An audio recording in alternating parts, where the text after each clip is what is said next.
प्यारे बच्चियों, आज ਆਪਾਂ ਤਿੰਨ ਅੱਖਰਾਂ ਨਾਲ ਬਣਨ ਵਾਲੇ ਮੁਕਤਾ ਸ਼ਬਦਾਂ ਨੂੰ ਪੜ੍ਹਨਾ ਸਿੱਖਾਂਗੇ। ਕ ਲ ਮ ਕਲਮ। ਕਲਮ ਨਾਲ ਜੋ ਲਿਖਦੇ ਨੇ ਸੋਹਣੀ ਲਿਖਾਈ ਸਿੱਖਦੇ ਨੇ। ਬ ਲ ਬ ਬਲਬ। ਬਲਬ ਨੂੰ ਹੁਣ ਕਰ ਦੋ ਦੂਰ, ਬਚਾਓ ਬਿਜਲੀ ਤੇ ਲਗਾਓ ट्यूब। ब ट न बटन। साफ सुथरी कमीज पाओ हजूर, सारे बटन लगे होण जरूर। म ट र मटर। मटर बड़े स्वाद ने, हरी सब्जियां दे सरताज ने। सड़क सड़क। खब्बे हथ सड़क ते चलना है, चंगा बच्चा बनना है। रबड़ रबड़। ध्यान नाल लिखो एक बार, रबड़ न वरतो बार बार। कमल कमल। फुल्लां विचों फुल है प्यारा, राष्ट्रीय फुल कमल है न्यारा। बलद बलद। बलद है आंदे बड़े ही कम, ट्रैक्टर जिन्ना इस विच दम। गरम गरम। गरम दुध पियो, तंदुरुस्त जीवन जियो। नरम नरम। नरम नरम काते तुरिया करो, अखां लई चंगा गल मन्निया करो। नगर नगर। कमली नगर ओ जांदा है, पैसे कमा के लियांदा है। अमर अमर। जो देश ਲਈ ਹੁੰਦੇ ਕੁਰਬਾਨ, ਅਮਰ ਹੋਣ ਉਹ ਇਸ ਜਹਾਨ।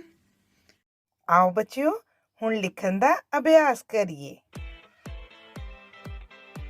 ਗ ਰ ਮ ਗਰਮ।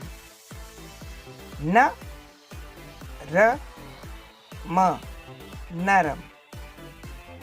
ਕ ਲ म कलम। म ट र मटर। अ म र अमर। क म ल कमल।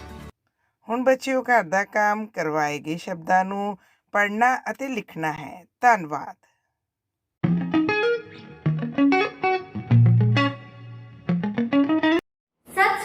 प्यारे बच्चों, किद्दां हो सारे।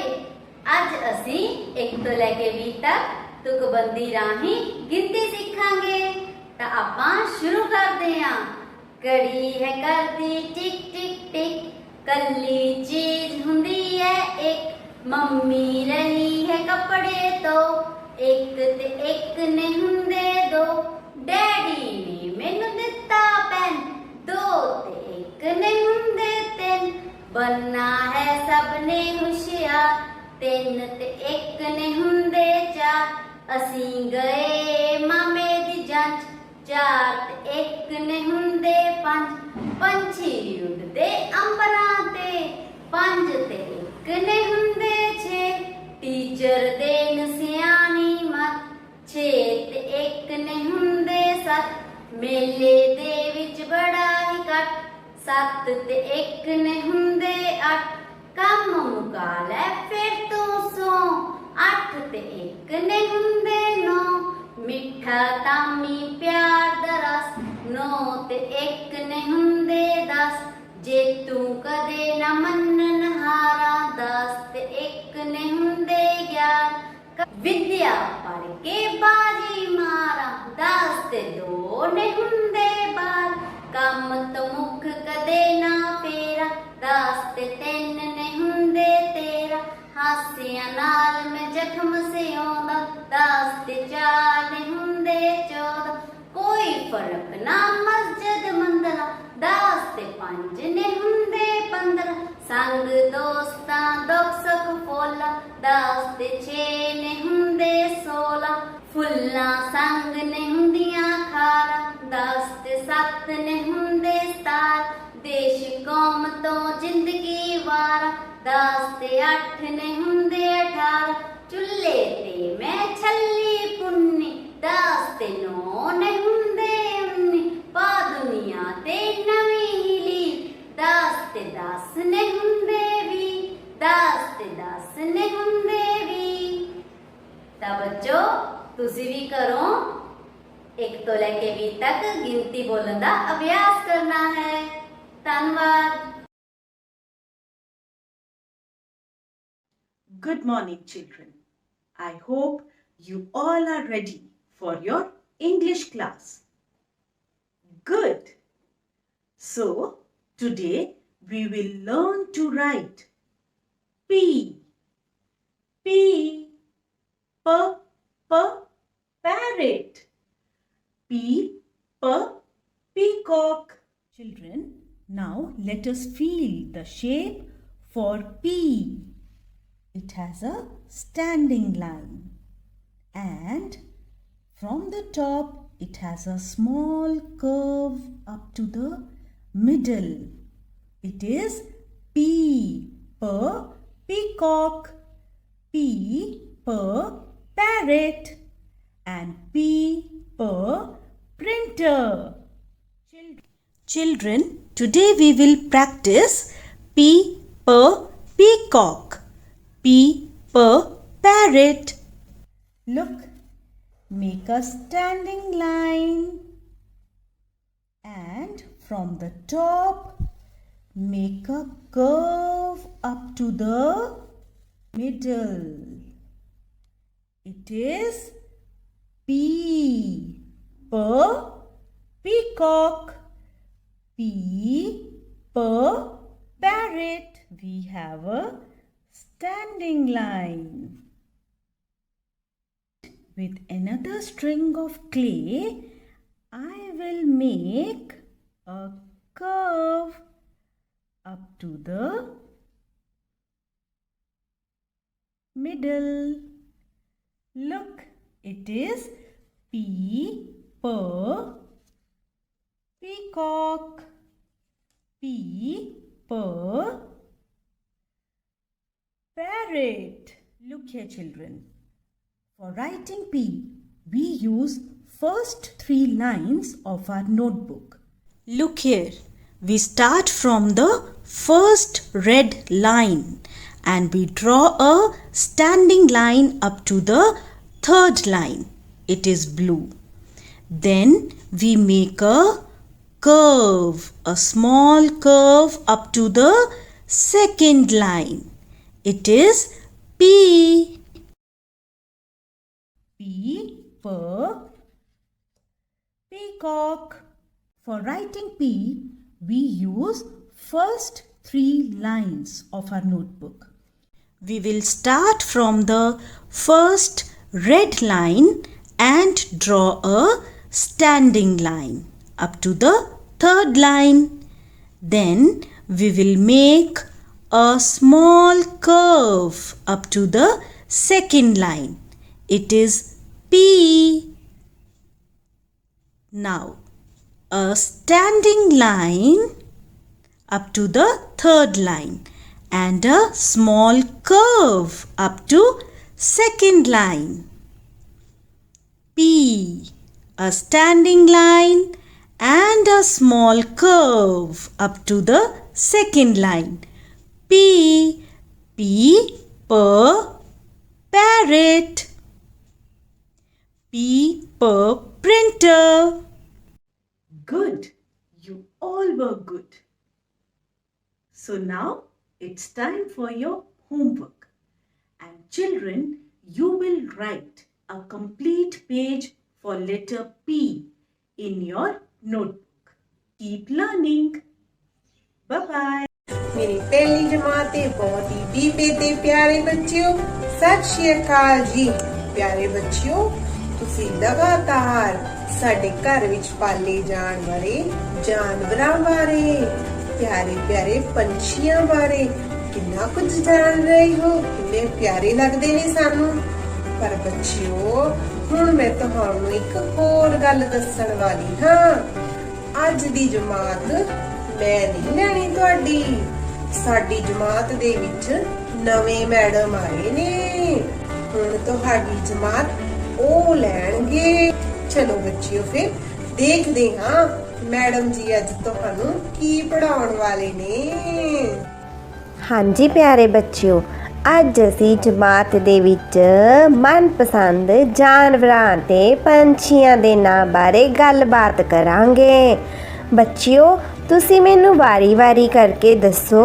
ਤੁਹਾਨੂੰ ਕਿਹੜਾ ਜਾਨਵਰ ਤੇ ਕਿਹੜਾ ਪੰਛੀ ਪਸੰਦ ਹੈ ਆਪਾਂ ਫਿਰ ਵਾਰੀ-ਵਾਰੀ ਕਰਕੇ ਪੰਛੀਆਂ ਤੇ ਜਾਨਵਰਾਂ ਦੇ ਨਾਮ ਦੱਸਦੇ ਹਾਂ ਚੱਲ ਫਿਰ ਮੈਂ ਪਹਿਲਾਂ ਦੱਸਦਾ ਹਾਂ ਇਹ ਹੈ ਸਾਡੀ ਗੀਤਾ ਗਾਂ ਇਹ ਸਾਨੂੰ ਹਰ ਰੋਜ਼ ਮਿੱਠਾ ਮਿੱਠਾ ਦੁੱਧ ਦਿੰਦੀ ਹੈ ਅੱਛਾ ਇਹਦਾ ਰੰਗ ਦੁੱਧ ਵਰਗਾ ਚਿੱਟਾ ਹੈ ਅਗਲਾ ਜਾਨਵਰ ਮੈਂ ਦੱਸਦਾ ਹਾਂ ਰਾਜੂ ਬਿਲਕੁਲ ਇਹ ਹੈ ਸਾਡਾ ਮੋਤੀ ਕੁੱਤਾ ਇਹ ਬਹੁਤ ਹੀ ਵਫਾਦਾਰ ਹੈ ਇਹ ਸਾਡੇ ਘਰ ਦੀ ਰਾਖੀ ਕਰਦਾ ਹੈ ਇਹ ਹੈ ਸਾਡੀ ਪਿਆਰੀ ਪਿਆਰੀ ਮੈਂ ਕਰਦੀ ਬੱਕਰੀ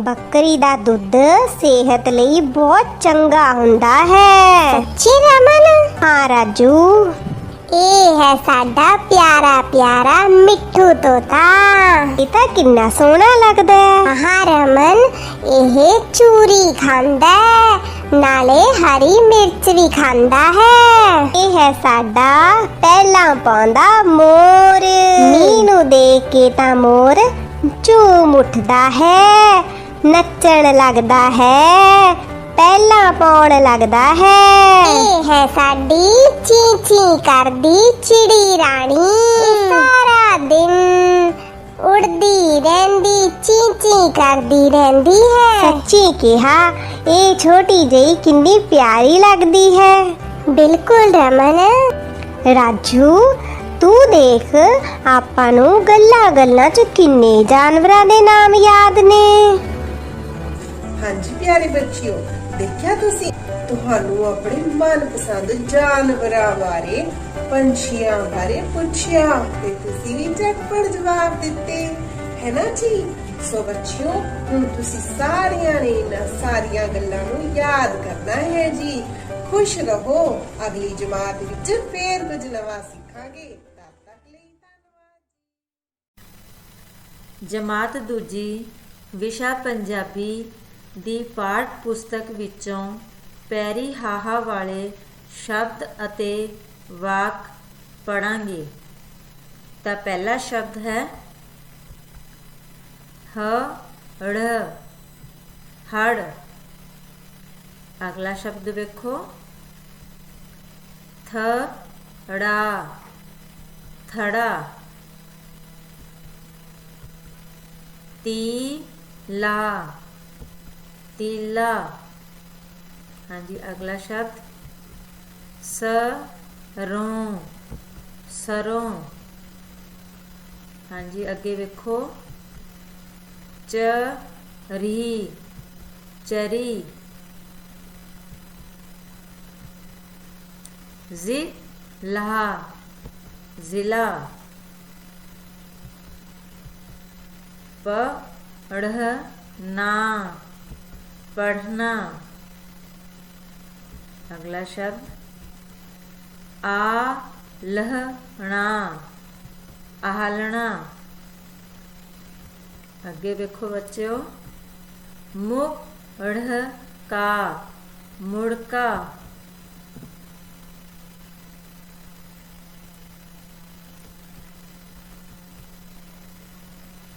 काढ़नी काढ़नी।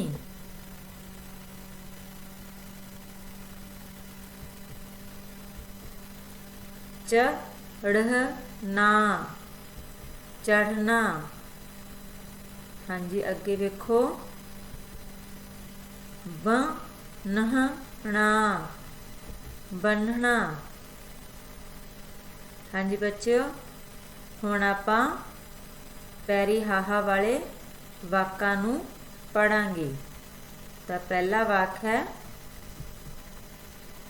शाम दा वेला है। अगला वाक मां चुल्हे कोल पीढ़ी उत्ते बैठी है।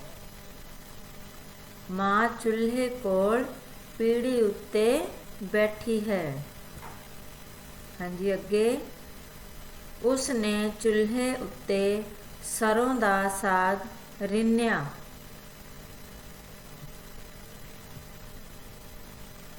हाँ जी अगला वाक है बच्चों मक्की दी रोटी भी पकाई।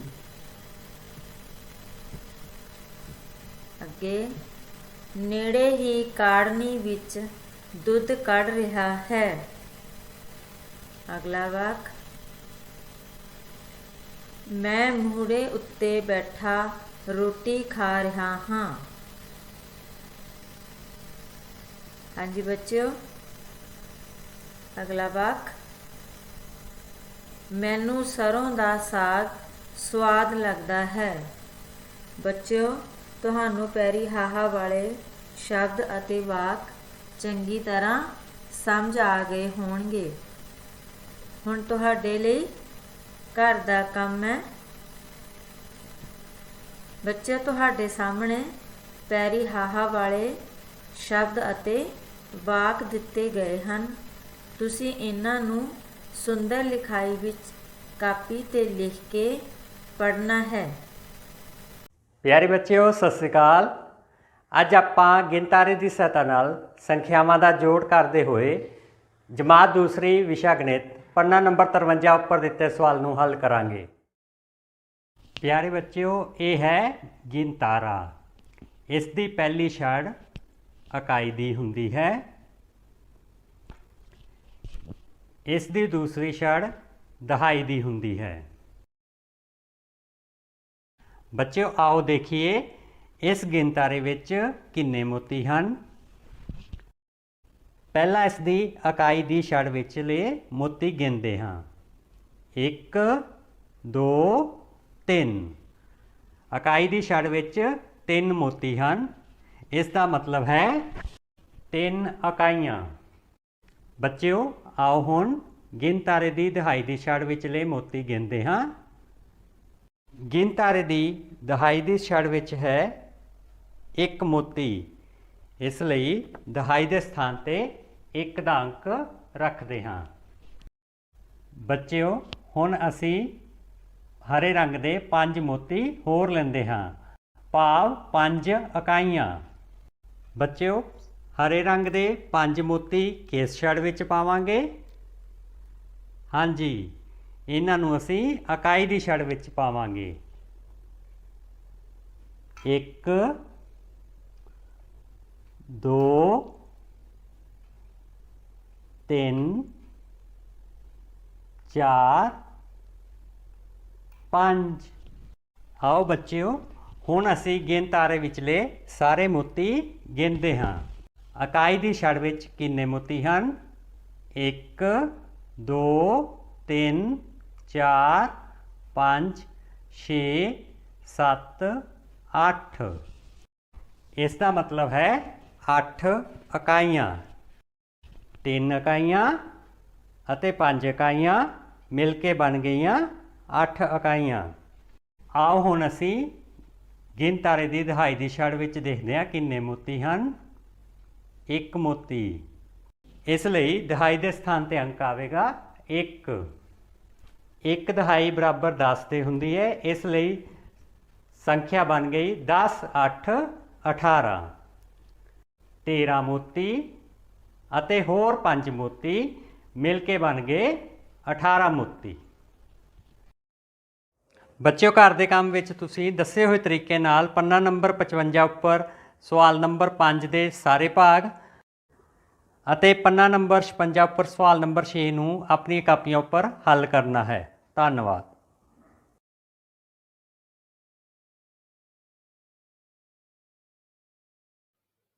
Hello dear children, welcome to your English class. Today we will do an exercise given at page number 44 of your textbook. Take and write the correct answer. Dear children, we have given two options for each picture and we have to write the correct one. So let's start. Children, here is our first picture. Let's read the first option. Come on, who will read? Ma'am, it is B at bat. Yes, you are right. Now tell me, is the given picture a bat? Yes, ma'am, it is a bat. Good. Now read the second option. Ma'am, it is B at bat. Okay, is the given picture shows us about a bat? No, ma'am. So the correct answer is first option, bat. Let's write B at bat. Now let's move to the next picture. Read the first option. Ma'am, it is B egg bag. Okay, now read the second option. Ma'am, it is B egg bag. Now tell me which option is correct for the given picture, bag or bag? Ma'am, the correct option is bag. That's good. So let's write B egg bag. Now let's move to the next picture. Ma'am, first option is P and pen. And ma'am, the next option is P and pen. Very good. Now tell me which option is correct for the picture. Ma'am, it is pen. Good. Let's write P and pen. Children, here is our last picture. Come on, read the options. Ma'am, first option is L egg leg. Ma'am, second option is L egg leg. That's great. Now look at the picture and tell me, what do you see? Ma'am, it is the picture of leg. Yes, you are right. So let's write L egg leg. Well done, all of you.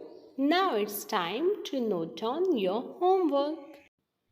Children, do this exercise in your textbooks.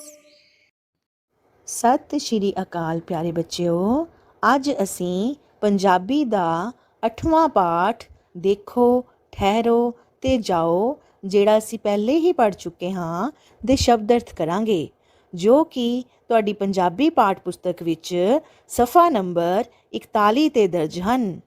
ਚਲੋ ਫਿਰ ਆਓ ਸ਼ੁਰੂ ਕਰੀਏ ਜੀ। ਹਾਂਜੀ ਬੱਚਿਓ, ਸਾਡਾ ਪਹਿਲਾ ਸ਼ਬਦ ਹੈ ਆਵਾਜਾਈ। ਆਵਾਜਾਈ ਦਾ ਅਰਥ ਹੈ ਆਉਣਾ ਜਾਣਾ। ਇਸ ਦੀ ਵਾਕ ਵਿੱਚ ਵਰਤੋਂ ਦੇਖੋ ਜੀ ਹੁਣ। ਬੱਤੀਆਂ ਆਵਾਜਾਈ ਨੂੰ ਚੰਗੀ ਤਰ੍ਹਾਂ ਚਲਾਉਣ ਲਈ ਹਨ। ਹਾਂਜੀ ਬੱਚਿਓ, ਸਾਡਾ ਅਗਲਾ ਸ਼ਬਦ ਹੈ ਦੁਰਘਟਨਾ। ਹਾਂਜੀ, ਦੁਰਘਟਨਾ ਦਾ ਕੀ ਅਰਥ ਹੋਇਆ? ਦੁਰਘਟਨਾ ਦਾ ਅਰਥ ਹੈ ਮਾੜੀ ਘਟਨਾ। ਜੇਕਰ ਅਸੀਂ ਸੜਕ ਸੁਰੱਖਿਆ ਨਿਯਮਾਂ ਦੀ ਪਾਲਣਾ ਨਹੀਂ ਕਰਾਂਗੇ ਤਾਂ ਦੁਰਘਟਨਾ ਹੋ ਜਾਏਗੀ। ਅਗਲਾ ਸ਼ਬਦ ਹੈ ਚੌਕ। ਚੌਕ ਦਾ ਅਰਥ ਹੈ ਜਿੱਥੋਂ ਚਾਰੇ ਦਿਸ਼ਾਵਾਂ ਨੂੰ ਸੜਕਾਂ ਨਿਕਲਦੀਆਂ ਹੋਣ। ਹਰ ਚੌਕ ਤੇ ਬੱਤੀਆਂ ਹੋਣੀਆਂ ਚਾਹੀਦੀਆਂ ਹਨ। ਹਾਂਜੀ ਬੱਚਿਓ, ਅਗਲਾ ਸ਼ਬਦ ਹੈ ਪੈਦਲ। ਪੈਦਲ ਦਾ ਅਰਥ ਹੈ ਤੁਰ ਕੇ। ਚਲੋ ਆਓ ਹੁਣ ਇਸ ਦੀ ਵਾਕ ਵਿੱਚ ਵਰਤੋਂ ਦੇਖੀਏ। ਪੈਦਲ ਚੱਲਣ ਵਾਲਿਆਂ ਲਈ ਸੜਕ ਉੱਤੇ ਨਿਸ਼ਾਨ ਲੱਗੇ ਹੁੰਦੇ ਹਨ, ਜਿਨ੍ਹਾਂ ਨੂੰ ਜ਼ੈਬਰਾ ਕ੍ਰਾਸਿੰਗ ਕਹਿੰਦੇ ਹਨ। ਅਖੀਰਲਾ ਸ਼ਬਦ ਹੈ ਜੀ ਕਾਲੀ। ਕਾਲੀ ਦਾ ਕੀ ਅਰਥ ਹੋਇਆ ਜੀ? ਜਲਦੀ। ਸਾਨੂੰ ਸੜਕ ਪਾਰ ਕਰਦੇ ਸਮੇਂ ਕਾਹਲੀ ਨਹੀਂ ਕਰਨੀ ਚਾਹੀਦੀ। ਆਓ ਹੁਣ ਅੱਜ ਦੇ ਕੀਤੇ ਕੰਮ ਦੀ ਦੁਹਰਾਈ ਕਰੀਏ ਜੀ। ਪਹਿਲਾ ਸ਼ਬਦ ਹੈ ਆਵਾਜਾਈ। ਆਵਾਜਾਈ ਦਾ ਅਰਥ ਹੈ ਆਉਣਾ ਜਾਣਾ। ਅਗਲਾ ਕੀ ਸ਼ਬਦ ਹੈ? ਦੁਰਘਟਨਾ। ਦੁਰਘਟਨਾ ਦਾ ਕੀ ਅਰਥ ਹੈ ਜੀ? ਮਾੜੀ ਘਟਨਾ। ਅਗਲਾ ਸ਼ਬਦ ਹੈ ਚੌਕ। ਚੌਕ ਦਾ ਕੀ ਅਰਥ ਹੈ ਜੀ? ਜਿੱਥੋਂ ਚਾਰੇ ਦਿਸ਼ਾਵਾਂ ਨੂੰ ਸੜਕਾਂ ਨਿਕਲਦੀਆਂ ਹੋਣ। ਅਗਲਾ ਸ਼ਬਦ ਹੈ ਪੈਦਲ। ਪੈਦਲ ਦਾ ਕੀ ਅਰਥ ਹੈ ਜੀ? ਤੁਰ ਕੇ। ਤੇ ਅਗਲਾ ਸ਼ਬਦ ਕਿਹੜਾ ਹੈ ਅਖੀਰਲਾ? ਕਾਲੀ। ਕਾਲੀ ਦਾ ਅਰਥ ਹੈ ਜਲਦੀ। ਹੁਣ ਤੁਹਾਡਾ ਘਰ ਦਾ ਕੀ ਕੰਮ ਹੈ ਜੀ? ਤੁਹਾਡੇ ਘਰ ਦੇ ਕੰਮ ਵਿੱਚ ਤੁਸੀਂ ਇਹਨਾਂ ਸਾਰੇ ਸ਼ਬਦ ਅਰਥਾਂ ਨੂੰ ਸਾਫ਼ ਲਿਖਾਈ ਵਿੱਚ ਲਿਖਣਾ ਵੀ ਹੈ ਤੇ ਯਾਦ ਵੀ ਕਰਨਾ ਹੈ। ਅੱਛਾ ਬੱਚਿਓ, ਫੇਰ ਮਿਲਾਂਗੇ। ਹੁਣ ਲਈ ਮੈਨੂੰ ਇਜਾਜ਼ਤ ਦਿਓ। ਧੰਨਵਾਦ ਜੀ। ਸਤਿ ਸ਼੍ਰੀ ਅਕਾਲ ਪਿਆਰੇ ਬੱਚਿਓ, ਅਸੀਂ ਸੰਖਿਆਵਾਂ ਨੂੰ ਜੋੜਨਾ ਅਤੇ ਘਟਾਉਣਾ ਸਿੱਖ ਚੁੱਕੇ ਹਾਂ। ਅੱਜ ਅਸੀਂ ਇੱਕ ਕਦਮ ਅੱਗੇ ਵੱਲ ਹੋਰ ਵਧਾਉਂਦੇ ਹੋਏ ਸ਼ਾਬਦਿਕ ਸਵਾਲ ਹੱਲ ਕਰਨੇ ਸਿੱਖਾਂਗੇ। ਸਵਾਲ 1। ਸੁਖਦੇਵ ਨੇ ਮੇਲੇ ਵਿੱਚੋਂ 120 ਰੁਪਏ ਦੀ ਖਿਡੌਣਾ ਕਾਰ ਅਤੇ 135 ਰੁਪਏ ਦਾ ਗੁਲਦਸਤਾ ਖਰੀਦਿਆ। ਸੁਖਦੇਵ ਨੇ ਕਿੰਨੇ ਰੁਪਏ ਖਰਚ ਕੀਤੇ? ਆਓ ਦੇਖੀਏ। 120, 220, 230, 240, 250, 251, 252, 253, 254, 255। ਸੁਖਦੇਵ ਨੇ ਦੋਨੋਂ ਵਸਤੂਆਂ ਨੂੰ ਖਰੀਦਣ ਲਈ ਖਰਚ ਕੀਤੇ 255 ਰੁਪਏ। ਇਸ ਨੂੰ ਬੱਚੇ ਤੁਸੀਂ ਇਸ ਤਰ੍ਹਾਂ ਵੀ ਹੱਲ ਕਰ ਸਕਦੇ ਹੋ। ਖਿਡੌਣਾ ਕਾਰ ਖਰੀਦਣ ਲਈ ਖਰਚ ਕੀਤੀ ਰਾਸ਼ੀ 120 ਰੁਪਏ। ਗੁਲਦਸਤਾ ਖਰੀਦਣ ਲਈ ਖਰਚ ਕੀਤੀ ਰਾਸ਼ੀ ਬਰਾਬਰ 135 ਰੁਪਏ। ਸੋ ਸੁਖਦੇਵ ਨੇ ਦੋਵੇਂ ਵਸਤੂਆਂ ਕਾਰ ਅਤੇ ਗੁਲਦਸਤਾ ਖਰੀਦਣ ਲਈ ਖਰਚ ਕੀਤੀ ਰਾਸ਼ੀ ਬਰਾਬਰ 255 ਰੁਪਏ। ਸਵਾਲ 2। ਇੱਕ ਡੱਬੇ ਵਿੱਚ 350 ਬੰਟੇ ਹਨ। ਉਸ ਵਿੱਚੋਂ 268 ਬੰਟੇ ਕੱਢ ਲਏ। ਡੱਬੇ ਵਿੱਚ ਕਿੰਨੇ ਬੰਟੇ ਰਹਿ ਗਏ? ਬੱਚਿਓ, 350 ਬੰਟੇ ਇਸ ਤਰ੍ਹਾਂ ਵੀ ਦਰਸਾਏ ਜਾ ਸਕਦੇ ਹਨ। 100, 100 200, 100 300, 350। ਇਸ ਵਿੱਚੋਂ 268 ਬੰਟੇ ਕੱਢ ਲਏ। ਆਓ ਦੇਖੀਏ। ਪਹਿਲੇ 100 ਬੰਟੇ, ਫਿਰ 100 ਬੰਟੇ, ਭਾਵ 200 ਬੰਟੇ ਕੱਢ ਲਏ। ਫਿਰ 50 ਬੰਟੇ, ਭਾਵ 250 ਬੰਟੇ। ਹੁਣ ਬਾਕੀ ਰਹਿੰਦੇ 18 ਬੰਟੇ ਇਹਨਾਂ 100 ਬੰਟਿਆਂ ਵਿੱਚੋਂ ਕੱਢ ਲਵਾਂਗੇ। ਹੁਣ ਇੱਧਰ ਸਾਡੇ ਕੋਲ ਹੋ ਗਏ 268 ਬੰਟੇ ਅਤੇ ਬਾਕੀ ਰਹਿ ਗਏ 82 ਬੰਟੇ। ਦੂਸਰੇ ਤਰੀਕੇ ਵਿੱਚ ਬੱਚਿਓ, ਅਸੀਂ ਹੁਣ ਬੰਟਿਆਂ ਦੇ ਬਰਾਬਰ ਕਰੰਸੀ ਨੋਟ ਲੈ ਕੇ ਇਸ ਨੂੰ ਹੱਲ ਕਰਾਂਗੇ। ਡੱਬੇ ਵਿੱਚ ਹਨ 350 ਬੰਟੇ। ਇੱਕ ਦਾ ਕੋਈ ਲੋੜ ਨਹੀਂ, ਭਾਵ 0 ਇਕਾਈਆਂ। 10 ਦੇ 5 ਨੋਟ, ਭਾਵ 50 ਰੁਪਏ ਤੇ 50 ਰੁਪਏ ਬਰਾਬਰ ਹਨ 5 ਦਹਾਈਆਂ। 100 ਦੇ 3 ਨੋਟ, ਭਾਵ 300 ਰੁਪਏ ਤੇ 300 ਰੁਪਏ ਬਰਾਬਰ ਹਨ 3 ਸੈਂਕੜਾ। 268 ਰਾਸ਼ੀ ਨੂੰ ਦਰਸਾਉਣ ਵਾਸਤੇ ਸਭ ਤੋਂ ਪਹਿਲੇ ਅਸੀਂ ਦੇਣੇ ਹਨ ਇੱਕ ਦੇ 8 ਨੋਟ, ਪਰ ਸਾਡੇ ਕੋਲ ਇੱਥੇ ਇੱਕ ਦਾ ਕੋਈ ਵੀ ਨੋਟ ਨਹੀਂ ਹੈ। ਸੋ ਅਸੀਂ 10 ਦੇ 1 ਨੋਟ ਦੇ ਬਦਲੇ ਇੱਕ ਦੇ 10 ਨੋਟ ਲੈ ਲਵਾਂਗੇ, ਕਿਉਂਕਿ 1 ਦਹਾਈ ਬਰਾਬਰ ਹੈ 10 ਇਕਾਈਆਂ। ਸੋ 1 ਇਕਾਈ ਵਾਲੇ ਸਥਾਨ ਤੇ ਅਤੇ ਸਾਡੇ ਕੋਲ ਹੁਣ ਹਨ 10 ਦੇ 4 ਨੋਟ, ਭਾਵ 40 ਰੁਪਏ ਤੇ 40 ਰੁਪਏ ਬਰਾਬਰ ਹਨ 4 ਦਹਾਈਆਂ। ਹੁਣ ਇਸ ਵਿੱਚੋਂ ਅਸੀਂ ਬੜੇ ਆਰਾਮ ਨਾਲ 8 ਰੁਪਏ ਦੇ ਦੇਵਾਂਗੇ ਤੇ 8 ਰੁਪਏ ਬਰਾਬਰ ਹਨ 8 ਇਕਾਈਆਂ। ਹੁਣ ਅਸੀਂ ਦੇਣੇ ਹਨ 60 ਰੁਪਏ ਪਰ ਸਾਡੇ ਕੋਲ ਹਨ ਕੇਵਲ 40 ਰੁਪਏ। ਹੁਣ ਅਸੀਂ 100 ਦੇ ਇੱਕ ਨੋਟ ਦੇ ਬਦਲੇ 10 ਦੇ 10 ਨੋਟ ਲੈ ਲਵਾਂਗੇ ਕਿਉਂਕਿ ਇੱਕ ਸੈਂਕੜਾ ਬਰਾਬਰ ਹੈ 10 ਦਹਾਈਆਂ। ਸੋ ਇੱਕ ਦਹਾਈ ਵਾਲੇ ਸਥਾਨ ਤੇ ਅਤੇ ਸਾਡੇ ਕੋਲ ਹਨ ਹੁਣ 100 ਦੇ ਦੋ ਨੋਟ ਭਾਵ 200 ਰੁਪਏ ਤੇ 200 ਰੁਪਏ ਬਰਾਬਰ ਹਨ 2 ਸੈਂਕੜਾ। ਹੁਣ ਸਾਡੇ ਕੋਲ ਇੱਥੇ ਹਨ 140 ਰੁਪਏ ਭਾਵ 14 ਦਹਾਈਆਂ। ਇਸ ਵਿੱਚੋਂ ਅਸੀਂ 60 ਰੁਪਏ ਬੜੇ ਆਰਾਮ ਨਾਲ ਦੇ ਦੇਵਾਂਗੇ ਤੇ 60 ਰੁਪਏ ਬਰਾਬਰ ਹਨ 6 ਦਹਾਈਆਂ। ਹੁਣ ਅਸੀਂ ਦੇਣੇ ਹਨ 200 ਰੁਪਏ 100 200 ਤੇ 200 ਰੁਪਏ ਭਾਵ 2 ਸੈਂਕੜੇ ਤੇ ਸਾਡੇ ਕੋਲ ਰਹਿ ਗਏ ਇੱਕ ਦੇ ਦੋ ਨੋਟ ਭਾਵ 2 ਰੁਪਏ ਤੇ 2 ਰੁਪਏ ਬਰਾਬਰ ਹਨ 2 ਇਕਾਈਆਂ। 10 ਦੇ 8 ਨੋਟ ਭਾਵ 80 ਰੁਪਏ ਤੇ 80 ਰੁਪਏ ਬਰਾਬਰ ਹਨ 8 ਦਹਾਈਆਂ। 100 ਦਾ ਕੋਈ ਵੀ ਨੋਟ ਨਹੀਂ ਭਾਵ 0 ਸੈਂਕੜਾ। ਸੋ ਡੱਬੇ ਵਿੱਚ ਰਹਿ ਗਏ 80 ਤੋਂ 82 ਬੰਟੇ। ਬੱਚਿਓ ਤੁਸੀਂ ਪੰਨਾ ਨੰਬਰ 64 ਉੱਪਰ ਦਿੱਤੇ ਗਏ ਸ਼ਾਬਦਿਕ ਸਵਾਲ ਵਿੱਚੋਂ ਪਹਿਲੇ 6 ਸਵਾਲ ਆਪਣੀ ਕਾਪੀਆਂ ਦੇ ਵਿੱਚ ਹੱਲ ਕਰਨੇ ਹਨ। ਧੰਨਵਾਦ।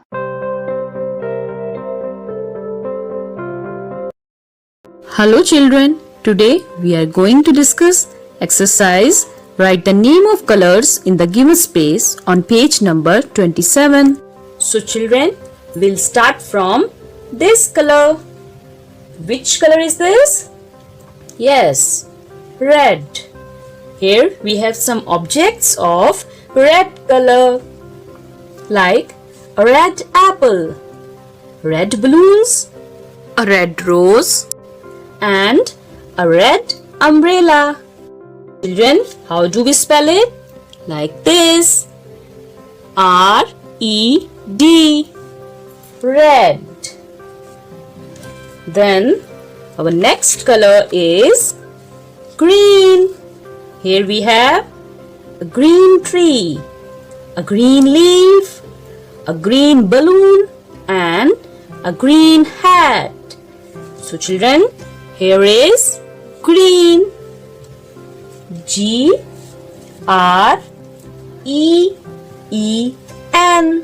Green. And our next color is pink. Here we have a pink pencil, a pink frog, a pink teddy bear and a pink pig. So children, how do we spell it? Like this. P-I-N-K. Pink. Now our next color is, yes, black. Here we have a black board, a black watch, a black hat and a black cat. How do we spell it? Like this. B-L-A-C-K. Black. Here is our next color. Which color is this? Yellow. Here are the objects of yellow color. The sun, a lemon, bananas and a chair. Here is yellow. Y-E-L-L-O-W.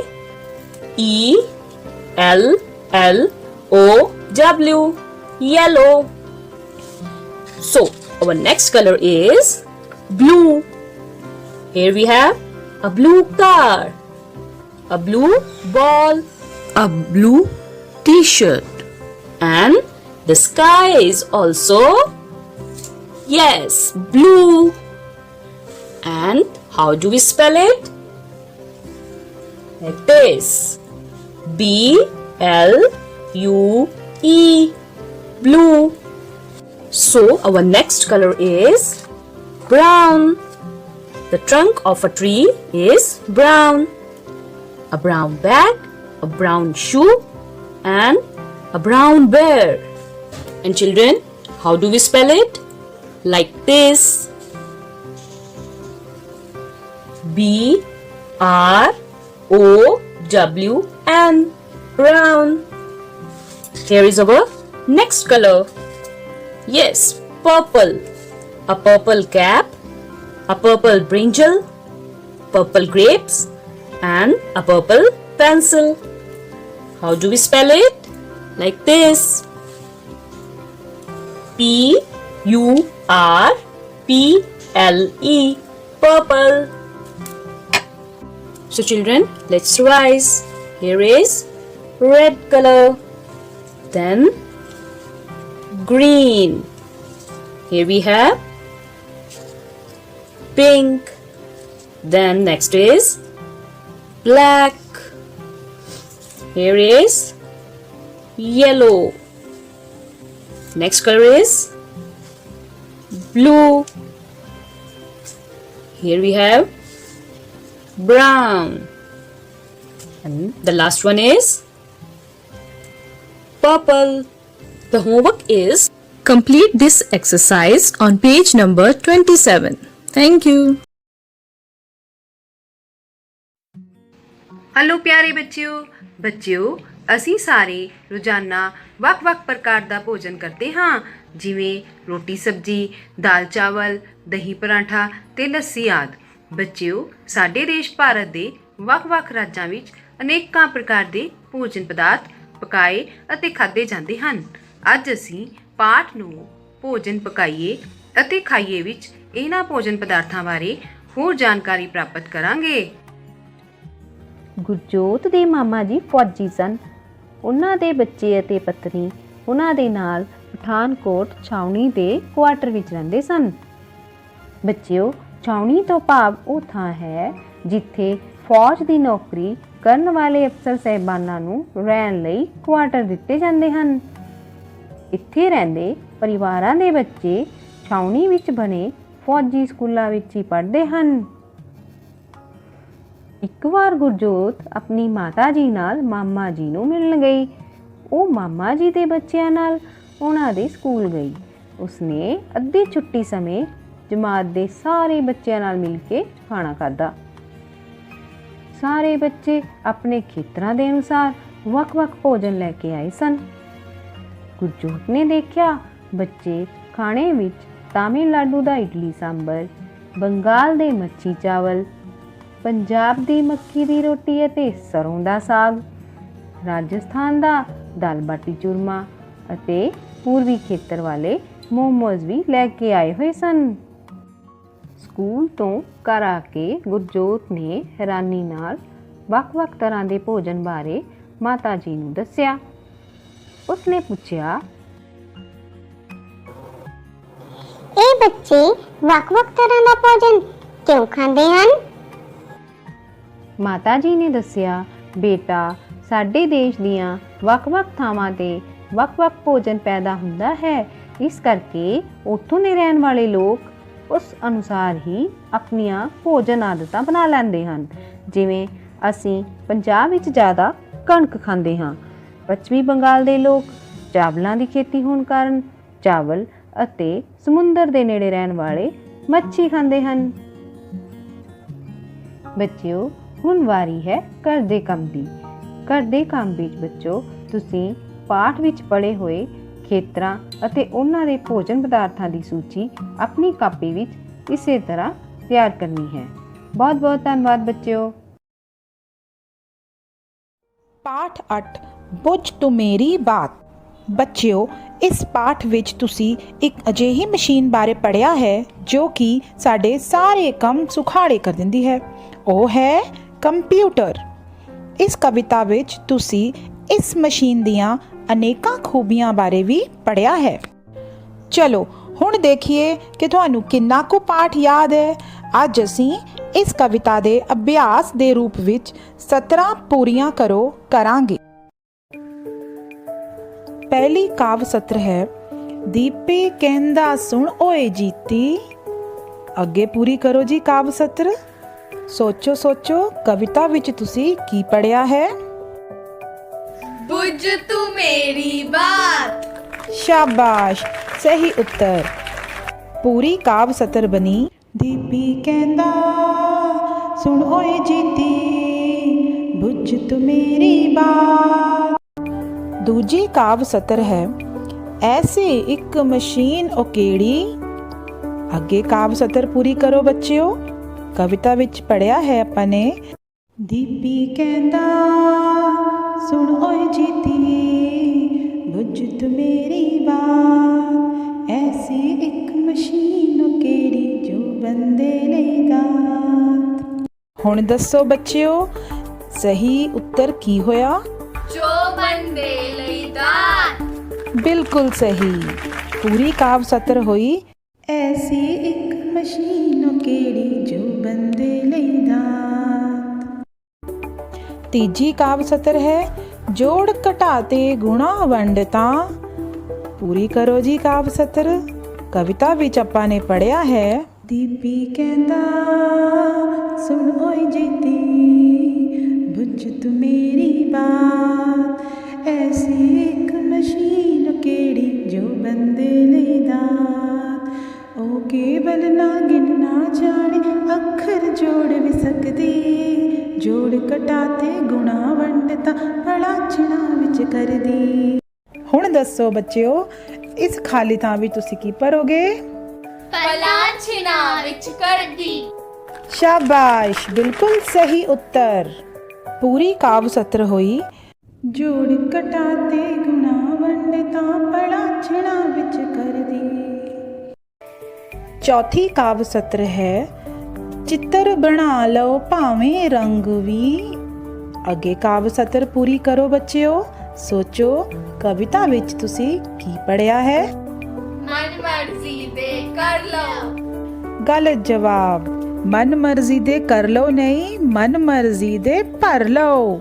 सही काव सत्र बनी चित्र बना लो भावें रंग भी मन मर्जी दे भर लो। पंजवीं काव सत्र है बच्चों बंदे दे कम करे अनेका। अगे पूरी करो जी काव सत्र। सोचो सोचो कविता विच तुसी की पढ़िया है? की करते की दफ्तर। शाबाश, बिल्कुल सही। पूरी काव सत्र बनी बंदे दे कम करे अनेका की करते की दफ्तर। अगली काव सत्र है बच्चियों कम करदियां जरा न थके। इस तो अगे ये सत्र पूरी करो। सोचो कविता विच तुसी ने की पढ़िया है? वेखे ना रात दिन। ਇਹ ਤਾਂ ਗਲਤ ਹੋ ਗਿਆ। ਸਹੀ ਉੱਤਰ ਹੋਇਆ ਵੇਖੇ ਨਾ ਦਿਨ ਰਾਤ। ਸਹੀ ਕਾਵ ਸਤਰ ਬਣੀ ਬੱਚਿਓ ਕੰਮ ਕਰਦਿਆਂ ਜ਼ਰਾ ਨਾ ਥੱਕੇ ਵੇਖੇ ਨਾ ਦਿਨ ਰਾਤ। ਸਮਾਂ ਹੈ ਘਰ ਦੇ ਕੰਮ ਦਾ। ਘਰ ਦੇ ਕੰਮ ਲਈ ਤੁਹਾਨੂੰ ਇਹ ਦੋ ਕਾਵ ਸਤਰਾਂ ਪੂਰੀਆਂ ਕਰਨ ਲਈ ਦਿੱਤੀਆਂ ਜਾਣਗੀਆਂ। ਪਹਿਲੀ ਹੈ ਅੱਜ ਕੱਲ੍ਹ ਤਾਂ ਇਹ ਸਿੱਖਣਾ ਇਸ ਨੂੰ। ਅੱਗੇ ਕਾਵ ਸਤਰ ਪੂਰੀ ਕਰੋ। ਦੂਜੀ ਕਾਵ ਸਤਰ ਹੈ ਨਹੀਂ ਤਾਂ ਅੱਜ ਕੱਲ੍ਹ ਸਿੱਖਿਆ ਇਸ ਦੇ। ਅੱਗੇ ਕਾਵ ਸਤਰ ਪੂਰੀ ਕਰੋ। ਇਹਨਾਂ ਦੋਨਾਂ ਨੂੰ ਤੁਸੀਂ ਆਪਣੀ ਕਾਪੀਆਂ ਵਿੱਚ ਬਹੁਤ ਹੀ ਸੋਹਣੀ ਲਿਖਾਈ ਵਿੱਚ ਕਰਨਾ ਹੈ। ਸਤਿ ਸ਼੍ਰੀ ਅਕਾਲ ਪਿਆਰੇ ਬੱਚਿਓ ਅੱਜ ਅਸੀਂ ਅਭਿਆਸ 2.5 ਦੇ ਬਾਕੀ ਰਹਿੰਦੇ ਸਵਾਲ ਹੱਲ ਕਰਾਂਗੇ ਜਿਸ ਵਿੱਚ ਅਸੀਂ ਸੰਖਿਆਵਾਂ ਨੂੰ 1 10 100 ਅਤੇ 1000 ਦੇ ਨਾਲ ਗੁਣਾ ਕਰਨੀ ਸਿੱਖਾਂਗੇ। ਤਾਂ ਚਲੋ ਫਿਰ ਸ਼ੁਰੂ ਕਰਦੇ ਹਾਂ। ਹਾਂਜੀ ਬੱਚਿਓ ਇੱਥੇ ਮੇਰੇ ਕੋਲ 1 ਰੁਪਏ ਦੇ 7 ਨੋਟ ਹਨ ਤਾਂ ਗਿਣੀਏ ਕਿੰਨੇ ਰੁਪਏ ਹੋਏ। 1 2 3 4 5 6 7 रुपए। इसका मतलब है बच्चों 7 वार 1 बराबर 7। जदों असी 7 नूं 1 नाल गुना करांगे तो उत्तर 7 आवेगा। हुण असी अभ्यास दे सवाल हल करते हाँ। तो चलो मैनू दसो 4 गुना 1 बराबर की आवेगा। हाँ जी सोचो सोचो शाबाश 4। हुण बच्चे इत्थे मेरे कोल 10-10 रुपए दे 7 नोट हैं। गिने किन्ने रुपए हैं? 10 20 30 40 50 60 70 रुपए। इसका मतलब है 7 वार 10 बराबर 70, मतलब 7 गुना 10 बराबर 70। ਤਾਂ ਚਲੋ ਹੁਣ ਅਸੀਂ ਅਭਿਆਸ ਦੇ ਸਵਾਲ ਹੱਲ ਕਰਦੇ ਹਾਂ। ਹਾਂਜੀ ਬੱਚਿਓ, ਮੈਨੂੰ ਦੱਸੋ ਕਿ 4 ਗੁਣਾ 10 ਬਰਾबर ਕੀ ਆਵੇਗਾ? Very good, 40। ਹੁਣ ਅਗਲਾ ਸਵਾਲ ਹੱਲ ਕਰਦੇ ਹਾਂ। 5 ਗੁਣਾ 10 ਬਰਾबर, ਹਾਂਜੀ ਸੋਚੋ। Very good, 50। ਹੁਣ ਮੈਨੂੰ ਦੱਸੋ ਕਿ 15 ਨੂੰ ਅਸੀਂ ਕਿਹੜੀ ਸੰਖਿਆ ਨਾਲ ਗੁਣਾ ਕਰੀਏ ਕਿ ਸਾਨੂੰ ਉੱਤਰ 150 ਪ੍ਰਾਪਤ ਹੋਵੇ? ਹਾਂਜੀ, ਲਗਾਓ ਦਿਮਾਗ, ਸੋਚੋ। शाबाश, 10। 15 गुना 10 बराबर 150। चलो अगला सवाल हल करिए। ਇਹੋ ਜੀ ਕਿਹੜੀ ਸੰਖਿਆ ਹੈ ਜਿਸ ਨੂੰ 10 ਨਾਲ ਗੁਣਾ ਕਰਨ ਤੇ ਉੱਤਰ 760 ਪ੍ਰਾਪਤ ਹੋਵੇ? ਹਾਂਜੀ, ਫਿਰ ਸੋਚੋ। ਬਿਲਕੁਲ ਠੀਕ, 76। 76 गुना 10 बराबर 760। ਹੁਣ ਬੱਚਿਓ ਮੇਰੇ ਕੋਲ 100 ਰੁਪਏ ਵਾਲੇ 7 ਨੋਟ ਹਨ। ਗਿਣੀਏ ਕਿੰਨੇ ਰੁਪਏ ਹਨ? 100, 200, 300, 400, 500, 600, 700। 700 रुपए। इसका मतलब है बच्चों 7 वार 100 बराबर 700, भाव 7 गुना 100 बराबर 700। चलो हुण असीं अभ्यास दे सवाल हल करिए। चलो मैनूं दसो 6 गुना 100 की आवेगा? शाबाश, 600। चलो फिर अगला सवाल हल करते हाँ। बच्चों ਇਹੋ ਜੀ ਕਿਹੜੀ ਸੰਖਿਆ ਹੈ ਜਿਸ ਨੂੰ ਅਸੀਂ 100 ਨਾਲ ਗੁਣਾ ਕਰਾਂਗੇ ਤਾਂ ਸਾਨੂੰ ਉੱਤਰ 1600 ਪ੍ਰਾਪਤ ਹੋਵੇ? ਹਾਂਜੀ, ਸੋਚੋ, ਲਗਾਓ ਦਿਮਾਗ। शाबाश, 16। 16 गुना 100 बराबर 1600। ਹੁਣ ਅਗਲਾ ਸਵਾਲ ਹੱਲ ਕਰਦੇ ਹਾਂ। 19 ਨੂੰ ਅਸੀਂ ਕਿਹੜੀ ਸੰਖਿਆ ਨਾਲ ਗੁਣਾ ਕਰੀਏ ਕਿ ਸਾਨੂੰ ਉੱਤਰ 1900 ਪ੍ਰਾਪਤ ਹੋਵੇ? ਚਲੋ ਦਿਮਾਗ ਲਗਾਈਏ ਦੁਬਾਰਾ, ਫਿਰ ਸੋਚੀਏ। शाबाश, 100। 19 गुना 100 बराबर 1900। हाँ जी बच्चों, हुण साडे कोल 1000 रुपए दे 7 नोट हैं। गिने किन्ने रुपए होए? 1000, 2000, 3000, 4000, 5000, 6000, 7000। तो इसका मतलब है बच्चों 7 वार 1000 बराबर 7000, भाव 7 गुना 1000 बराबर 7000। चलो हुण अभ्यास वाले सवाल हल करिए। हाँ जी बच्चों, हुण मैनू दसो 9 गुना 1000 बराबर की आवेगा? सोचो। शाबाश, 9000। तो चलो अगला सवाल करिए। 10 गुना 1000 बराबर की उत्तर आवेगा? फिर अपना दिमाग लगाओ ते सोचो। Very good, 10,000। 10 गुना 1000 बराबर 10,000। तो बच्चों की तुसी वेख्या 7 ਨੂੰ 1 ਨਾਲ ਗੁਣਾ ਕਰਨ ਤੇ 7, 7 ਨੂੰ 10 ਨਾਲ ਗੁਣਾ ਕਰਨ ਤੇ 70, 7 ਨੂੰ 100 ਨਾਲ ਗੁਣਾ ਕਰਨ ਤੇ 700 ਅਤੇ 7 ਨੂੰ 1000 ਨਾਲ ਗੁਣਾ ਕਰਨ ਤੇ 7000 ਉੱਤਰ ਪ੍ਰਾਪਤ ਹੁੰਦਾ ਹੈ। ਹੁਣ ਅਸੀਂ ਸੰਖਿਆਵਾਂ ਨੂੰ 1, 10, 100 ਅਤੇ 1000 ਨਾਲ ਗੁਣਾ ਕਰਨੀ ਸਿੱਖ ਚੁੱਕੇ ਹਾਂ। ਹੁਣ ਵਾਰੀ ਹੈ ਘਰ ਦੇ ਕੰਮ ਦੀ। ਅਭਿਆਸ 2.5 ਦੇ ਪਹਿਲੇ ਸਵਾਲ ਦੇ ਇਹ ਸਾਰੇ ਭਾਗ ਤੁਸੀਂ ਹੱਲ ਕਰਨੇ ਹਨ। Hello dear students, look at the picture. Students, we have already written the words for this picture. Today we will write down the sentences for this picture. Are you ready? Let's start. Now students, tell me what you see in this picture. Look here. Yes, there is a road. So students, write down the first sentence. There is a road. Dear students, keep on writing side by side. There is a road. Now tell me, who is crossing the road? Yes, a boy and a girl are crossing the road. So write down the next sentence. A boy and a girl are crossing the road.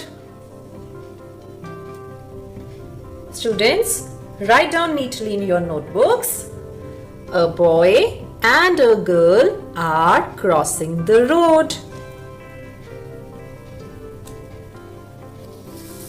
Now students, tell me, what is it? Yes. Now write down the next sentence. There is a zebra crossing. Okay? There is a zebra crossing. Students, write down beautifully. There is a zebra crossing. Now students, look here. Write down the next sentence. There are traffic lights. Okay? Now write it down. There are traffic lights. Students, keep on writing. There are traffic lights. What else do you see in this picture? Look here. Yes, there is a building near the road. So students, write down the next sentence. There is a building near the road.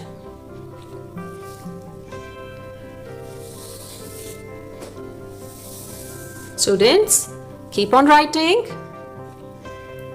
There is a building near the road. Yes, take your time. Dear students, we have written these 5 sentences for the picture. Let's revise them once again. There is a road. A boy and a girl are crossing the road. There is a zebra crossing. There are traffic lights. There is a building near the road. Okay, students? Now it's time for your homework. And students, your homework is to learn these sentences. Okay? So give your best and have a nice day ahead.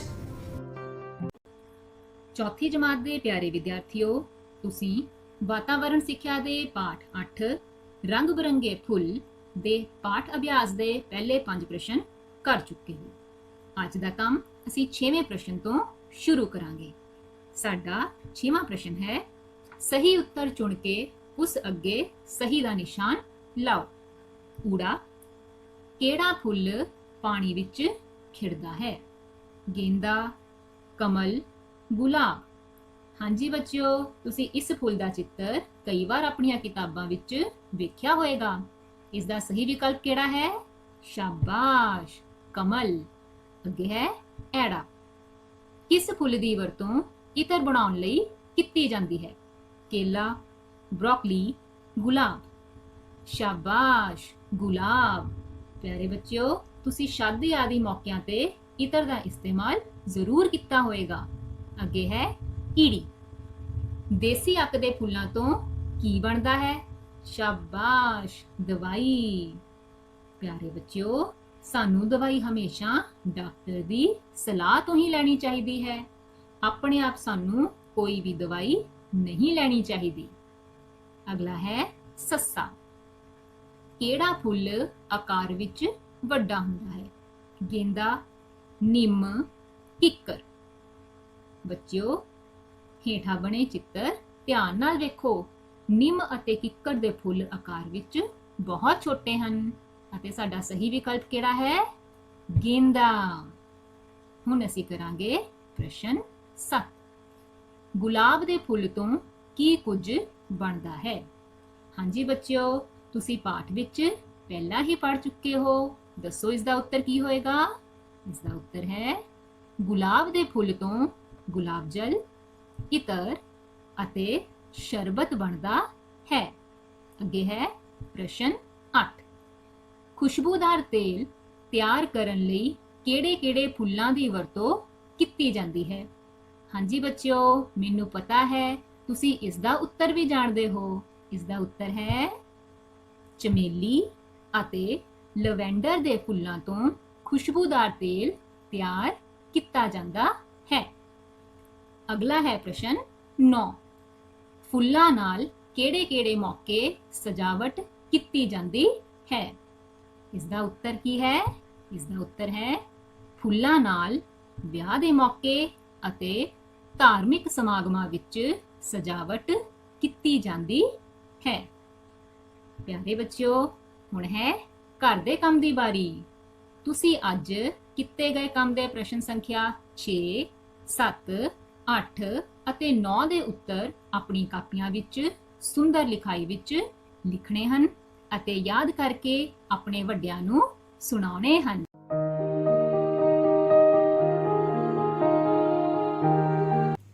आओ सारे बाल छत बीड़ ਚੱਲੀਏ, ਹਾਣੀਆਂ ਦੇ ਨਾਲ ਅੱਗੇ ਹੋ ਕੇ ਰਲੀਏ। ਪਿਆਰੇ ਬੱਚਿਓ, ਇਹ ਸਤਰਾਂ ਤੁਹਾਡੀ ਪੰਜਾਬੀ ਦੀ ਪਾਠ ਪੁਸਤਕ ਦੇ ਪਾਠ 8 ਦੀਆਂ ਹਨ ਤੇ ਪਾਠ 8 ਇੱਕ ਕਵਿਤਾ ਹੈ। ਪਿਆਰੇ ਬੱਚਿਓ, ਇਸ ਕਵਿਤਾ ਨੂੰ ਡਾਕਟਰ ਸਰਬਜੀਤ ਬੇਦੀ ਜੀ ਨੇ ਲਿਖਿਆ ਹੈ। ਪਿਆਰੇ ਬੱਚਿਓ, ਇਸ ਕਵਿਤਾ ਨੂੰ ਉਚਾਰਨ ਕਰਦੇ ਸਮੇਂ, ਪੜ੍ਹਦੇ ਸਮੇਂ ਤੁਹਾਡੀ ਗੂੜੀ ਦੋਸਤੀ ਇਹਨਾਂ ਜਾਨਵਰਾਂ ਤੇ ਪੰਛੀਆਂ ਦੇ ਨਾਲ ਪੈ ਗਈ ਜਾਪਦੀ ਹੈ ਤੇ ਇਸ ਦੋਸਤੀ ਦੇ ਚਲਦਿਆਂ ਤੁਹਾਡੀ ਉਤਸੁਕਤਾ ਅਤੇ ਦਿਲਚਸਪੀ ਚਿੜੀਆ ਘਰ ਅਤੇ ਉੱਥੋਂ ਦੇ ਜਾਨਵਰ ਅਤੇ ਪੰਛੀਆਂ ਦੇ ਲਈ ਹੋਰ ਤੇਜ਼ ਹੋ ਗਈ ਹੈ ਤੇ ਇਸ ਦਿਲਚਸਪੀ ਨੂੰ ਦੇਖਦਿਆਂ ਮੈਂ ਤੁਹਾਡੇ ਨਾਲ ਕਰਾਂਗੀ ਇਹਨਾਂ ਬਾਰੇ ਕੁਝ ਹੋਰ ਯਾਦ ਰੱਖਣਯੋਗ ਗੱਲਾਂ।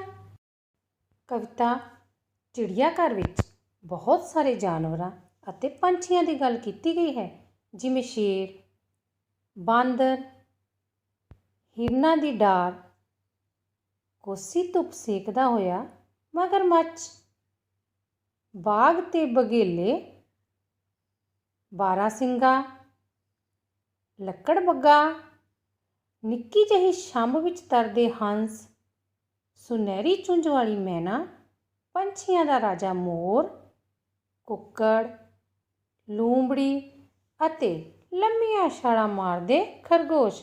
ਪਿਆਰੇ ਬੱਚਿਓ, ਚਿੜੀਆ ਘਰ ਵਿੱਚ ਕਈ ਤਰ੍ਹਾਂ ਦੇ ਜਾਨਵਰ ਅਤੇ ਪੰਛੀ ਹੁੰਦੇ ਹਨ। ਬਣ ਮਾਣਸ ਵੇਖੋ ਸਾਡੇ ਵਾਂਗ ਚੱਲਦਾ, ਕੱਢਦਾ ਆਵਾਜ਼ ਜਿਵੇਂ ਢੋਲ ਵੱਜਦਾ। ਪਿਆਰੇ ਬੱਚਿਓ, ਬਣ ਮਾਣਸ ਮਨੁੱਖ ਦੀ ਸ਼ਕਲ ਵਰਗਾ ਇੱਕ ਜੰਗਲੀ ਜਾਨਵਰ ਹੁੰਦਾ ਹੈ ਜੋ ਸਿੱਧਾ ਖੜ ਸਕਦਾ ਹੈ ਅਤੇ ਤੁਰ ਵੀ ਸਕਦਾ ਹੈ। ਸਾਡੀ ਅਗਲੀ ਯਾਦ ਰੱਖਣਯੋਗ ਗੱਲ ਇਹ ਹੈ ਕਿ ਬਣਮਾਨਸ ਦੀ ਆਵਾਜ਼ ਢੋਲ ਦੀ ਆਵਾਜ਼ ਵਰਗੀ ਹੁੰਦੀ ਹੈ। ਅੱਧ ਸੁੱਤਾ ਉੱਲੂ ਸਾਡੇ ਵੱਲ ਝਾਕਦਾ। ਪਿਆਰੇ ਬੱਚਿਓ, ਕਵਿਤਾ ਦੀਆਂ ਇਹਨਾਂ ਲਾਈਨਾਂ ਤੋਂ ਸਾਨੂੰ ਪਤਾ ਲੱਗਦਾ ਹੈ ਕਿ ਦਿਨ ਵੇਲੇ ਉੱਲੂ ਜਿਹੜਾ ਆ ਅੱਧ ਸੁੱਤਾ ਹੁੰਦਾ ਹੈ। ਪਿਆਰੇ ਬੱਚਿਓ, ਅੱਧ ਸੁੱਤਾ ਇਸ ਕਰਕੇ ਹੁੰਦਾ ਹੈ ਕਿਉਂਕਿ ਉਹ ਰਾਤ ਨੂੰ ਜਾਗਦਾ ਹੈ ਅਤੇ ਦਿਨ ਵੇਲੇ ਸੌਣ ਦੀ ਕੋਸ਼ਿਸ਼ ਕਰਦਾ ਹੈ, ਪਰ ਸਾਡੇ ਵਰਗੇ ਇਨਸਾਨਾਂ ਨੂੰ ਦੇਖ ਕੇ ਡਰ ਜਾਂਦਾ ਹੈ ਅਤੇ ਅੱਧੀਆਂ ਅੱਖਾਂ ਖੋਲ੍ਹ ਕੇ ਸਾਨੂੰ ਵੇਖਦਾ ਹੈ। ਪਿਆਰੇ ਬੱਚਿਓ, ਸਾਡੀ ਅਗਲੀ ਯਾਦ ਰੱਖਣਯੋਗ ਗੱਲ ਇਹ ਹੈ ਕਿ ਉੱਲੂ ਨੂੰ ਦਿਨ ਨਾਲੋਂ ਰਾਤ ਨੂੰ ਸਪਸ਼ਟ ਦਿਖਾਈ ਦਿੰਦਾ ਹੈ। ਪਿਆਰੇ ਬੱਚਿਓ, ਤਿਰੰਗਾ ਸਾਡਾ ਰਾਸ਼ਟਰੀ ਝੰਡਾ ਹੈ। ਅੰਬ ਸਾਡਾ ਰਾਸ਼ਟਰੀ ਫਲ ਹੈ। ਚੀਤਾ ਸਾਡਾ ਰਾਸ਼ਟਰੀ ਜਾਨਵਰ ਹੈ। ਇਸੇ ਤਰ੍ਹਾਂ ਸਾਡੀ ਅਗਲੀ ਯਾਦ ਰੱਖਣ ਜੋ ਗੱਲ ਹੈ, ਮੋਰ ਸਾਡਾ ਰਾਸ਼ਟਰੀ ਪੰਛੀ ਹੈ। ਪਿਆਰੇ ਬੱਚਿਓ, ਚਿੜੀਆ ਘਰ ਦੀਆਂ ਇੰਨੀਆਂ ਸੋਹਣੀਆਂ ਸੋਹਣੀਆਂ ਗੱਲਾਂ ਸੁਣਨ ਤੋਂ ਬਾਅਦ ਤੁਹਾਡਾ ਸਭ ਦਾ ਮਨ ਕਰਦਾ ਹੋਵੇਗਾ ਕਿ ਅਸੀਂ ਵੀ ਛੱਤਬੀੜ ਚਿੜੀਆ ਘਰ ਵੇਖਣ ਜਾਈਏ। ਪਰ ਛੱਤਬੀੜ ਚਿੜੀਆ ਘਰ ਹੈ ਕਿੱਥੇ? ਇਸ ਨੂੰ ਜਾਣਨ ਦੇ ਲਈ ਅਸੀਂ ਕਰਾਂਗੇ ਆਪਣੀ ਅਗਲੀ ਯਾਦ ਰੱਖਣਯੋਗ ਗੱਲ। ਛੱਤਬੀੜ ਚਿੜੀਆ ਘਰ ਸਾਹਿਬਜ਼ਾਦਾ ਅਜੀਤ ਸਿੰਘ ਨਗਰ ਜ਼ਿਲ੍ਹੇ ਵਿੱਚ ਚੰਡੀਗੜ੍ਹ ਤੋਂ ਪਟਿਆਲੇ ਜਾਂਦੀ ਸੜਕ ਦੇ ਨੇੜੇ ਸਥਿਤ ਹੈ। ਪਿਆਰੇ ਬੱਚਿਓ, ਹੁਣ ਵਾਰੀ ਹੈ ਘਰ ਦੇ ਕੰਮ ਦੀ। ਹੁਣ ਤੱਕ ਤੁਸੀਂ ਮੈਨੂੰ ਬਹੁਤ ਹੀ ਧਿਆਨ ਦੇ ਨਾਲ ਸੁਣਿਆ ਹੈ ਅਤੇ ਮੇਰੀਆਂ ਦੱਸੀਆਂ ਗੱਲਾਂ ਨੂੰ ਸਮਝਿਆ ਵੀ ਹੈ। ਪਰ ਕੀ ਇਹ ਇੰਨਾ ਹੀ ਕਾਫੀ ਹੈ?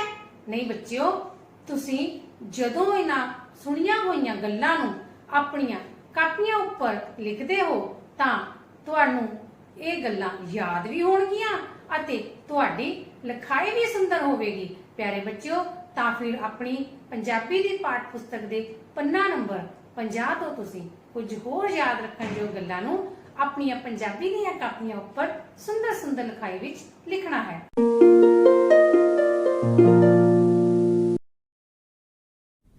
ਪੰਜਵੀਂ ਜਮਾਤ ਦੇ ਸਾਰੇ ਵਿਦਿਆਰਥੀਆਂ ਨੂੰ ਸਤਿ ਸ਼੍ਰੀ ਅਕਾਲ। ਬੱਚਿਓ, ਗਣਿਤ ਵਿਸ਼ੇ ਵਿੱਚ ਸਾਡਾ ਅਧਿਆਇ 2 ਸੰਖਿਆਵਾਂ ਉੱਪਰ ਮੁੱਢਲੀਆਂ ਕਿਰਿਆਵਾਂ ਚੱਲ ਰਿਹਾ ਹੈ। ਅੱਜ ਅਸੀਂ ਅਭਿਆਸ 2.7 ਵਿੱਚੋਂ 3 ਅੰਕੀ ਸੰਖਿਆ ਨੂੰ 2 ਅੰਕੀ ਸੰਖਿਆ ਨਾਲ ਭਾਗ ਕਰਨ ਦੇ ਵੱਖ-ਵੱਖ ਤਰੀਕੇ ਸਿੱਖਾਂਗੇ। ਆਓ ਅਸੀਂ ਸ਼ੁਰੂ ਕਰਦੇ ਹਾਂ। ਹਾਂਜੀ ਬੱਚਿਓ, ਤੁਹਾਨੂੰ ਯਾਦ ਹੈ ਨਾ, ਕੱਲ ਰਮਨ ਸਮੇਤ ਉਸਦੇ ਦੋਸਤਾਂ ਨੇ ਲੋਹੜੀ ਇਕੱਠੀ ਕੀਤੀ ਸੀ ਅਤੇ ਉਹਨਾਂ ਨੇ 72 ਰੁਪਏ ਇਕੱਠੇ ਕੀਤੇ ਸਨ। ਅੱਜ ਜਦੋਂ ਲੋਹੜੀ ਇਕੱਠੀ ਕਰਨਗੇ ਤਾਂ ਉਹਨਾਂ ਦਾ ਇੱਕ ਦੋਸਤ ਉਹਨਾਂ ਨਾਲ ਨਹੀਂ ਆ ਸਕਿਆ, ਤਾਂ ਅੱਜ ਦੋਸਤਾਂ ਦੀ ਗਿਣਤੀ ਕਿੰਨੀ ਹੈ? 11। ਸ਼ਾਮ ਨੂੰ ਬੈਠ ਕੇ ਜਦ ਉਹਨਾਂ ਇਕੱਠੀ ਕੀਤੀ ਲੋਹੜੀ ਨੂੰ ਗਿਣਿਆ ਤਾਂ ਉਹਨਾਂ ਕੋਲ 121 ਰੁਪਏ ਸਨ।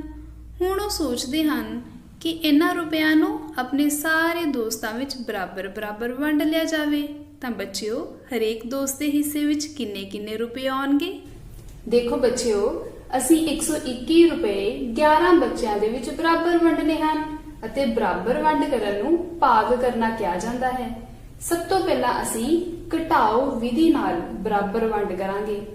ਸਾਡੇ ਕੋਲ 121 ਰੁਪਏ ਹਨ। 121 ਰੁਪਏ ਵਿੱਚ ਉਹਨਾਂ ਕੋਲ 10-10 ਰੁਪਏ ਦੇ 12 ਨੋਟ ਭਾਵ 120 ਰੁਪਏ ਅਤੇ 1 ਰੁਪਏ ਦਾ ਇੱਕ ਨੋਟ ਹੈ। ਤਾਂ ਅਸੀਂ 10 ਰੁਪਏ ਦੇ ਇਹਨਾਂ 12 ਨੋਟਾਂ ਵਿੱਚੋਂ 11 ਬੱਚਿਆਂ ਨੂੰ ਇੱਕ ਨੋਟ ਦੇ ਦਿੰਨੇ ਆ। ਤਾਂ ਬੱਚਿਓ, ਇਸ ਤਰੀਕੇ ਨਾਲ ਅਸੀਂ ਕਿੰਨੇ ਰੁਪਏ ਵੰਡ ਦਿੱਤੇ ਹਨ? 11 ਦਾ ਆ 110। ਤਾਂ ਬੱਚਿਓ, ਇਸ ਤਰੀਕੇ ਨਾਲ ਅਸੀਂ 110 ਰੁਪਏ ਵੰਡ ਦਿੱਤੇ ਹਨ। 121 ਵਿੱਚੋਂ 110 ਰੁਪਏ ਵੰਡਣ ਦੇ ਬਾਅਦ ਆਓ ਦੇਖਦੇ ਹਾਂ ਸਾਡੇ ਕੋਲ ਕਿੰਨੇ ਰੁਪਏ ਬਚਦੇ ਹਨ। ਤਾਂ ਬੱਚਿਓ, ਸਾਡੇ ਕੋਲ 10 ਅਤੇ 1 11 ਰੁਪਏ ਬਚਦੇ ਹਨ। ਪਰ ਇਹ ਦੋ ਨੋਟ ਅਸੀਂ 11 ਬੱਚਿਆਂ ਦੇ ਵਿੱਚ ਬਰਾਬਰ ਨਹੀਂ ਵੰਡ ਸਕਦੇ। ਤਾਂ ਅਸੀਂ ਕੀ ਕਰਾਂਗੇ? 10 ਰੁਪਏ ਦੇ ਇੱਕ ਨੋਟ ਦੇ ਬਦਲੇ ਵਿੱਚ 1 ਰੁਪਏ ਦੇ 10 ਨੋਟ ਲਵਾਂਗੇ। ਹੁਣ ਸਾਡੇ ਕੋਲ 1 ਰੁਪਏ ਦੇ ਨੋਟਾਂ ਦੀ ਗਿਣਤੀ ਹੈ 11। ਤਾਂ ਅਸੀਂ ਹਰੇਕ ਬੱਚੇ ਨੂੰ 1 ਰੁਪਏ ਦਾ ਇੱਕ ਨੋਟ ਹੋਰ ਦੇ ਦੇਵਾਂਗੇ। 11 ਏਕਮ 11। ਤਾਂ ਇਸ ਤਰੀਕੇ ਨਾਲ ਅਸੀਂ 11 ਰੁਪਏ ਹੋਰ ਵੰਡ ਦਿੱਤੇ। ਹੁਣ ਸਾਡੇ ਕੋਲ ਕਿੰਨੇ ਰੁਪਏ ਬਚਣਗੇ? ਬੱਚਿਓ, ਅਸੀਂ ਸਾਰੇ ਹੀ ਨੋਟ ਸਾਰੇ ਦੋਸਤਾਂ ਵਿੱਚ ਵੰਡ ਚੁੱਕੇ ਹਾਂ। ਤਾਂ ਇਸ ਲਈ ਹੁਣ ਸਾਡੇ ਕੋਲ 0 ਆਉਂਦਾ ਹੈ, ਜਿਸ ਦਾ ਭਾਵ ਹੈ ਕੋਈ ਵੀ ਰੁਪਇਆ ਸਾਡੇ ਕੋਲ ਨਹੀਂ ਬਚਦਾ। ਤਾਂ ਆਓ ਦੇਖੀਏ ਹਰੇਕ ਬੱਚੇ ਦੇ ਹਿੱਸੇ ਵਿੱਚ ਕਿੰਨੇ ਰੁਪਏ ਆਉਂਦੇ ਹਨ। ਹਰੇਕ ਬੱਚੇ ਦੇ ਹਿੱਸੇ ਵਿੱਚ 10 ਅਤੇ 1 11 ਰੁਪਏ ਆ ਰਹੇ ਹਨ। ਆਓ ਬੱਚਿਓ, ਇਸੇ ਨੂੰ ਹੁਣ ਅਸੀਂ ਲਿਖਣ ਵਿਧੀ ਨਾਲ ਸਮਝਦੇ ਹਾਂ। ਅਸੀਂ 121 ਰੁਪਏ 11 ਬੱਚਿਆਂ ਦੇ ਵਿੱਚ ਬਰਾਬਰ ਵੰਡਨੇ ਹਨ। ਤਾਂ ਸਭ ਤੋਂ ਪਹਿਲਾਂ ਅਸੀਂ ਹਰੇਕ ਬੱਚੇ ਨੂੰ 10-10 ਰੁਪਏ ਦੇ ਦਿੱਤੇ ਅਤੇ 11 ਦਾ ਆ 110। ਤਾਂ ਇਸ ਤਰੀਕੇ ਨਾਲ ਅਸੀਂ ਬੱਚਿਓ 110 ਰੁਪਏ ਵੰਡ ਦਿੱਤੇ ਹਨ। 121 ਵਿੱਚੋਂ 110 ਰੁਪਏ ਵੰਡਣ ਦੇ ਬਾਅਦ ਸਾਡੇ ਕੋਲ ਕਿੰਨੇ ਰੁਪਏ ਬਚਦੇ ਹਨ? ਘਟਾਓ ਕਰਨ ਤੇ ਸਾਡੇ ਕੋਲ 11 ਰੁਪਏ ਬਚਦੇ ਹਨ ਔਰ ਅਸੀਂ ਜਾਣਦੇ ਹਾਂ ਕਿ ਬੱਚਿਆਂ ਦੀ ਗਿਣਤੀ ਵੀ 11 ਹੈ। ਤਾਂ ਹੁਣ ਅਸੀਂ ਹਰੇਕ ਬੱਚੇ ਨੂੰ 1-1 ਰੁਪਇਆ ਹੋਰ ਦੇ ਦੇਵਾਂਗੇ। 11 ਏਕਮ 11। ਤਾਂ ਇਸ ਤਰੀਕੇ ਨਾਲ ਬੱਚਿਓ ਅਸੀਂ 11 ਰੁਪਏ ਹੋਰ ਵੰਡ ਦਿੱਤੇ। 11 ਵਿੱਚੋਂ 11 ਰੁਪਏ ਵੰਡਣ ਦੇ ਬਾਅਦ ਘਟਾਓ ਕਰਨ ਤੇ ਸਾਨੂੰ 0 ਪ੍ਰਾਪਤ ਹੁੰਦਾ ਹੈ, ਜਿਸ ਦਾ ਭਾਵ ਹੈ ਕਿ ਹੁਣ ਸਾਡੇ ਕੋਲ ਕੋਈ ਵੀ ਰਾਸ਼ੀ ਬਾਕੀ ਨਹੀਂ ਬਚਦੀ। ਤਾਂ ਆਓ ਦੇਖੀਏ ਹਰੇਕ ਬੱਚੇ ਦੇ ਹਿੱਸੇ ਵਿੱਚ ਕਿੰਨੇ ਰੁਪਏ ਆਏ। ਦੇਖੋ, ਪਹਿਲਾਂ ਅਸੀਂ ਹਰੇਕ ਬੱਚੇ ਨੂੰ 10-10 ਰੁਪਏ ਦਿੱਤੇ ਅਤੇ ਫਿਰ ਉਹਨਾਂ ਨੂੰ 1-1 ਰੁਪਇਆ ਹੋਰ ਦਿੱਤਾ। ਤਾਂ ਬੱਚਿਓ 10 ਜਮਾ 1 ਬਰਾਬਰ ਹੈ 11। ਤਾਂ ਇਸ ਤਰੀਕੇ ਨਾਲ ਅਸੀਂ ਹਰੇਕ ਬੱਚੇ ਨੂੰ 11 ਰੁਪਏ ਬਰਾਬਰ ਵੰਡ ਦਿੱਤੇ ਹਨ। ਆਓ ਬੱਚਿਓ ਹੁਣ ਅਸੀਂ ਭਾਗ ਕਰਨ ਦੀ ਮਿਆਰੀ ਵਿਧੀ ਸਿੱਖਦੇ ਹਾਂ। ਸਾਡੇ ਕੋਲ ਸੰਖਿਆ ਹੈ 121, ਜਿਸ ਵਿੱਚ 1 ਇਕਾਈ 2 ਦਹਾਈਆਂ 1 ਸੈਂਕੜਾ ਹੈ। ਜੇਕਰ 2 ਅੰਕਾਂ ਦੇ ਭਾਜਕ ਨਾਲ ਕਿਸੇ ਸੰਖਿਆ ਨੂੰ ਭਾਗ ਕਰਨਾ ਹੋਵੇ ਤਾਂ ਭਾਜ ਦੇ ਪਹਿਲੇ 2 ਅੰਕਾਂ ਤੱਕ ਦਾ ਪਹਾੜਾ ਪੜਿਆ ਜਾਂਦਾ ਹੈ। ਤਾਂ ਬੱਚਿਓ 11 ਦੇ ਪਹਾੜੇ ਵਿੱਚ 11 ਏਕਮ 11। 11 ਦਾ ਪਹਾੜਾ ਜਦੋਂ 1 ਤੱਕ ਪੜਿਆ ਜਾਂਦਾ ਹੈ ਤਾਂ ਸਾਨੂੰ 11 ਪ੍ਰਾਪਤ ਹੁੰਦਾ ਹੈ। ਪਹਾੜਾ ਪੜ ਕੇ ਸੰਖਿਆ ਲਿਖਣ ਦੇ ਬਾਅਦ ਅਸੀਂ ਘਟਾਓ ਕਰਦੇ ਹਾਂ। 12 ਵਿੱਚੋਂ 11 ਦੀ ਘਟਾਓ ਕਰਕੇ ਸਾਨੂੰ 1 ਪ੍ਰਾਪਤ ਹੁੰਦਾ ਹੈ। ਤਾਂ ਹੁਣ ਬੱਚਿਓ ਅਸੀਂ ਭਾਜ ਵਿੱਚੋਂ ਅਗਲੀ ਸੰਖਿਆ ਨੂੰ ਹੇਠਾਂ ਲੈ ਕੇ ਆਵਾਂਗੇ। ਤਾਂ ਬੱਚਿਓ ਇਸ ਤਰ੍ਹਾਂ ਇੱਥੇ ਸਾਨੂੰ ਸੰਖਿਆ 11 ਪ੍ਰਾਪਤ ਹੁੰਦੀ ਹੈ। ਹੁਣ ਅਸੀਂ ਦੇਖਾਂਗੇ ਕਿ 11 ਦੇ ਪਹਾੜੇ ਵਿੱਚ 11 ਕਿੱਥੇ ਹੁੰਦਾ ਹੈ। ਤੁਸੀਂ ਦੇਖੋ 11 ਏਕਮ 11। 11 ਦਾ ਪਹਾੜਾ ਜਦੋਂ 1 ਤੱਕ ਪੜਿਆ ਜਾਂਦਾ ਹੈ ਤਾਂ ਸਾਨੂੰ 11 ਪ੍ਰਾਪਤ ਹੁੰਦਾ ਹੈ। 11 ਵਿੱਚੋਂ 11 ਨੂੰ ਘਟਾਉਣ ਦੇ ਬਾਅਦ ਸਾਨੂੰ 0 ਪ੍ਰਾਪਤ ਹੁੰਦਾ ਹੈ। ਤਾਂ ਇਸ ਤਰੀਕੇ ਨਾਲ ਬੱਚਿਓ ਅਸੀਂ ਸੰਖਿਆ 121 ਨੂੰ 11 ਨਾਲ ਭਾਗ ਕਰ ਲਿਆ ਹੈ। ਤੁਸੀਂ ਦੇਖੋ ਸਾਡੇ ਕੋਲ ਭਾਗਫਲ ਆ ਰਿਹਾ ਹੈ 11। ਤਾਂ ਇਸ ਦਾ ਭਾਵ ਹੈ ਕਿ ਹਰੇਕ ਬੱਚੇ ਦੇ ਹਿੱਸੇ ਵਿੱਚ 11 ਰੁਪਏ ਆਉਂਦੇ ਹਨ। ਬੱਚਿਓ ਕਰੰਸੀ ਨੋਟਾਂ ਨੂੰ ਬਰਾਬਰ ਵੰਡਣ ਤੇ ਹਰੇਕ ਬੱਚੇ ਨੂੰ 11 ਰੁਪਏ ਮਿਲਦੇ ਹਨ। ਇਸੇ ਨੂੰ ਜਦ ਅਸੀਂ ਲਿਖਣ ਵਿਧੀ ਨਾਲ ਹੱਲ ਕਰਦੇ ਹਾਂ ਤਾਂ ਵੀ ਹਰੇਕ ਬੱਚੇ ਨੂੰ 11 ਰੁਪਏ ਮਿਲ ਰਹੇ ਹਨ ਅਤੇ ਭਾਗ ਦੀ ਮਿਆਰੀ ਵਿਧੀ ਰਾਹੀਂ ਵੀ ਹਰੇਕ ਬੱਚੇ ਨੂੰ 11 ਰੁਪਏ ਮਿਲ ਰਹੇ ਹਨ। ਸੋ ਬੱਚਿਓ ਅਸੀਂ ਵਸਤੂਆਂ ਨੂੰ ਬਰਾਬਰ ਵੰਡਣ ਲਈ ਭਾਗ ਦੀ ਗੈਰ ਮਿਆਰੀ ਅਤੇ ਮਿਆਰੀ ਵਿਧੀ ਸਿੱਖੀ ਹੈ। ਘਰ ਦੇ ਕੰਮ ਵਿੱਚ ਤੁਸੀਂ ਪ੍ਰਸ਼ਨ 1 ਦੇ ਇਹ ਸਾਰੇ ਸਵਾਲ ਹੱਲ ਕਰਨੇ ਹਨ। ਧੰਨਵਾਦ।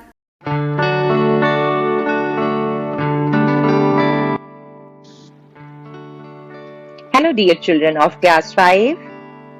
Today we are going to do remaining part of the exercise part D on page 27.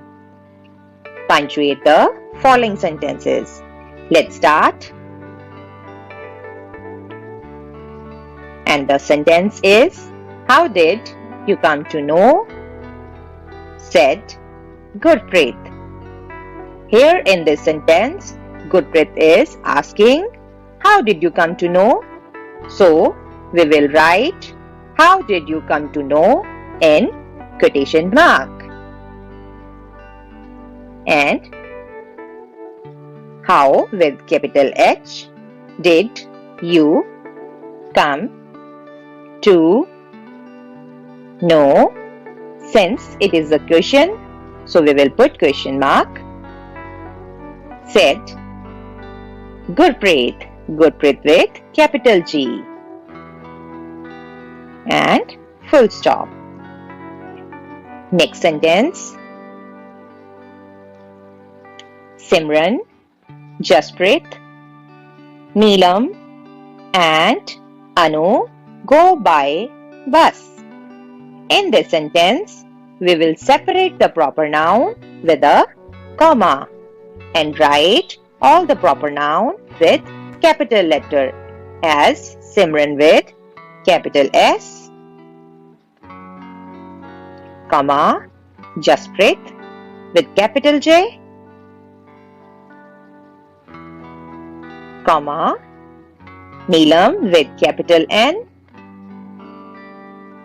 and Anu with capital A.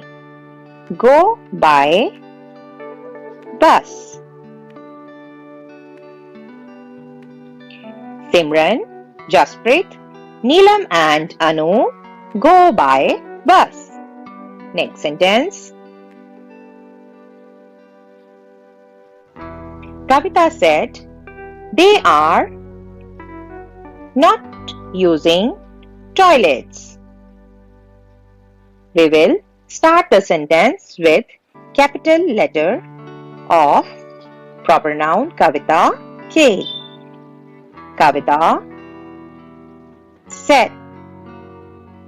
As Kavita said the given statement, we will put comma after said and quotation mark. They with capital letter, they are not using toilets.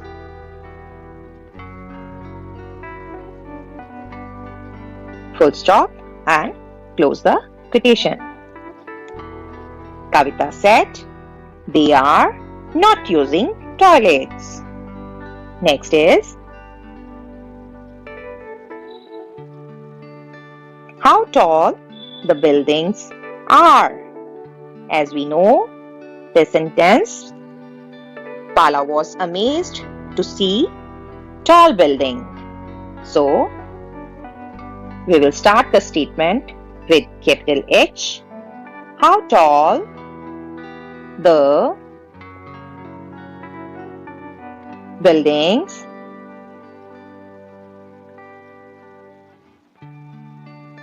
are. And we put exclamation mark at the end of the sentence. That's all for today.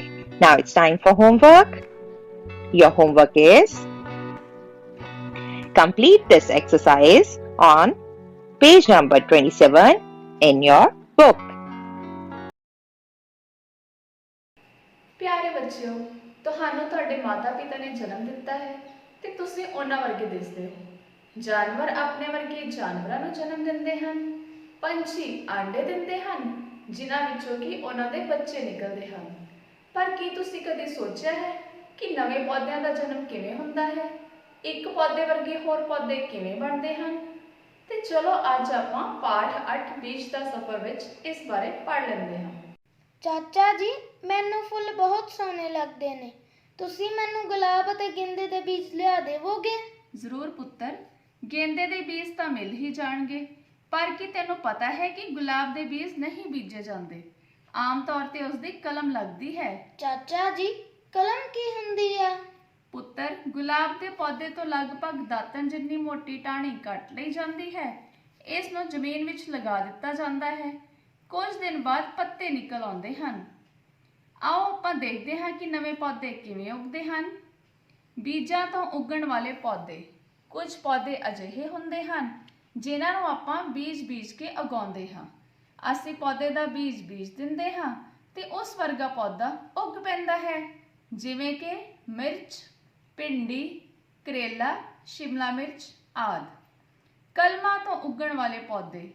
ਕੁਝ ਪੌਦੇ ਅਜਿਹੇ ਹੁੰਦੇ ਹਨ ਜਿਨ੍ਹਾਂ ਨੂੰ ਉਗਾਉਣ ਲਈ ਅਸੀਂ ਪਹਿਲਾਂ ਤੋਂ ਉਗਾਏ ਪੌਦੇ ਦੀ ਕਲਮ ਕੱਟ ਕੇ ਬੀਜ ਦਿੰਦੇ ਹਾਂ, ਜਿਸ ਨਾਲ ਕਿ ਨਵਾਂ ਪੌਦਾ ਉੱਗ ਪੈਂਦਾ ਹੈ, ਜਿਵੇਂ ਕਿ ਬੋਗਨਵਿਲੀਆ, ਕੜੀ ਪੱਤਾ, ਪੁਦੀਨਾ, ਗੁਲਾਬ ਆਦਿ। ਪੱਤਿਆਂ ਤੋਂ ਉੱਗਣ ਵਾਲੇ ਪੌਦੇ। ਬੱਚਿਓ, ਕੁਝ ਪੌਦੇ ਅਜਿਹੇ ਹੁੰਦੇ ਹਨ ਜਿਨ੍ਹਾਂ ਨੂੰ ਉਗਾਉਣ ਲਈ ਅਸੀਂ ਪਹਿਲਾਂ ਤੋਂ ਉਗਾਏ ਪੌਦੇ ਦੇ ਪੱਤੇ ਤੋੜ ਕੇ ਬੀਜ ਦਿੰਦੇ ਹਾਂ, ਜਿਸ ਨਾਲ ਕਿ ਨਵਾਂ ਪੌਦਾ ਉੱਗ ਪੈਂਦਾ ਹੈ, ਜਿਵੇਂ ਕਿ ਕੁਆਰਗੰਦਲ, ਸਨੇਕ ਪਲਾਂਟ, ਪੱਥਰ ਚੱਟ, ਮਨੀ ਪਲਾਂਟ ਆਦਿ। ਜੜ੍ਹਾਂ ਤੋਂ ਉੱਗਣ ਵਾਲੇ ਪੌਦੇ। ਕੁਝ ਪੌਦੇ ਅਜਿਹੇ ਹੁੰਦੇ ਹਨ ਜਿਨ੍ਹਾਂ ਨੂੰ ਉਗਾਉਣ ਲਈ ਅਸੀਂ ਪਹਿਲਾਂ ਤੋਂ ਉਗਾਏ ਪੌਦੇ ਦੀ ਜੜ ਬੀਜ ਦਿੰਦੇ ਹਾਂ, ਜਿਸ ਨਾਲ ਕਿ ਨਵਾਂ ਪੌਦਾ ਉੱਗ ਪੈਂਦਾ ਹੈ, ਜਿਵੇਂ ਕਿ ਅਦਰਕ, ਸ਼ਕਰਕੰਦੀ, ਆਲੂ, ਕਚਾਲੂ ਆਦਿ। ਚਾਚਾ ਜੀ, ਦੇਖੋ, ਉਸ ਛੱਤ ਉੱਤੇ ਵੀ ਪੌਦੇ ਉੱਗੇ ਹੋਏ ਹਨ।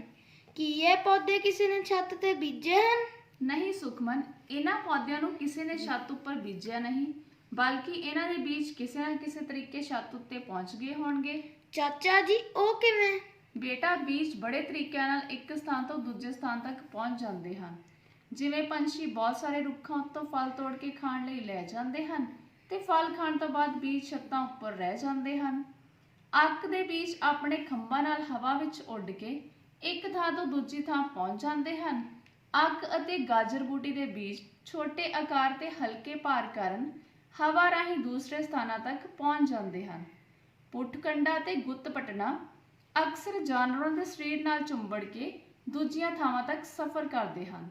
ਇਸ ਤੋਂ ਇਲਾਵਾ ਜਲ ਲਿੱਲੀ ਤੇ ਜਲ ਕੁੰਭੀ ਪਾਣੀ ਰਾਹੀਂ ਦੂਸਰੇ ਸਥਾਨਾਂ ਤੱਕ ਪਹੁੰਚ ਜਾਂਦੇ ਹਨ।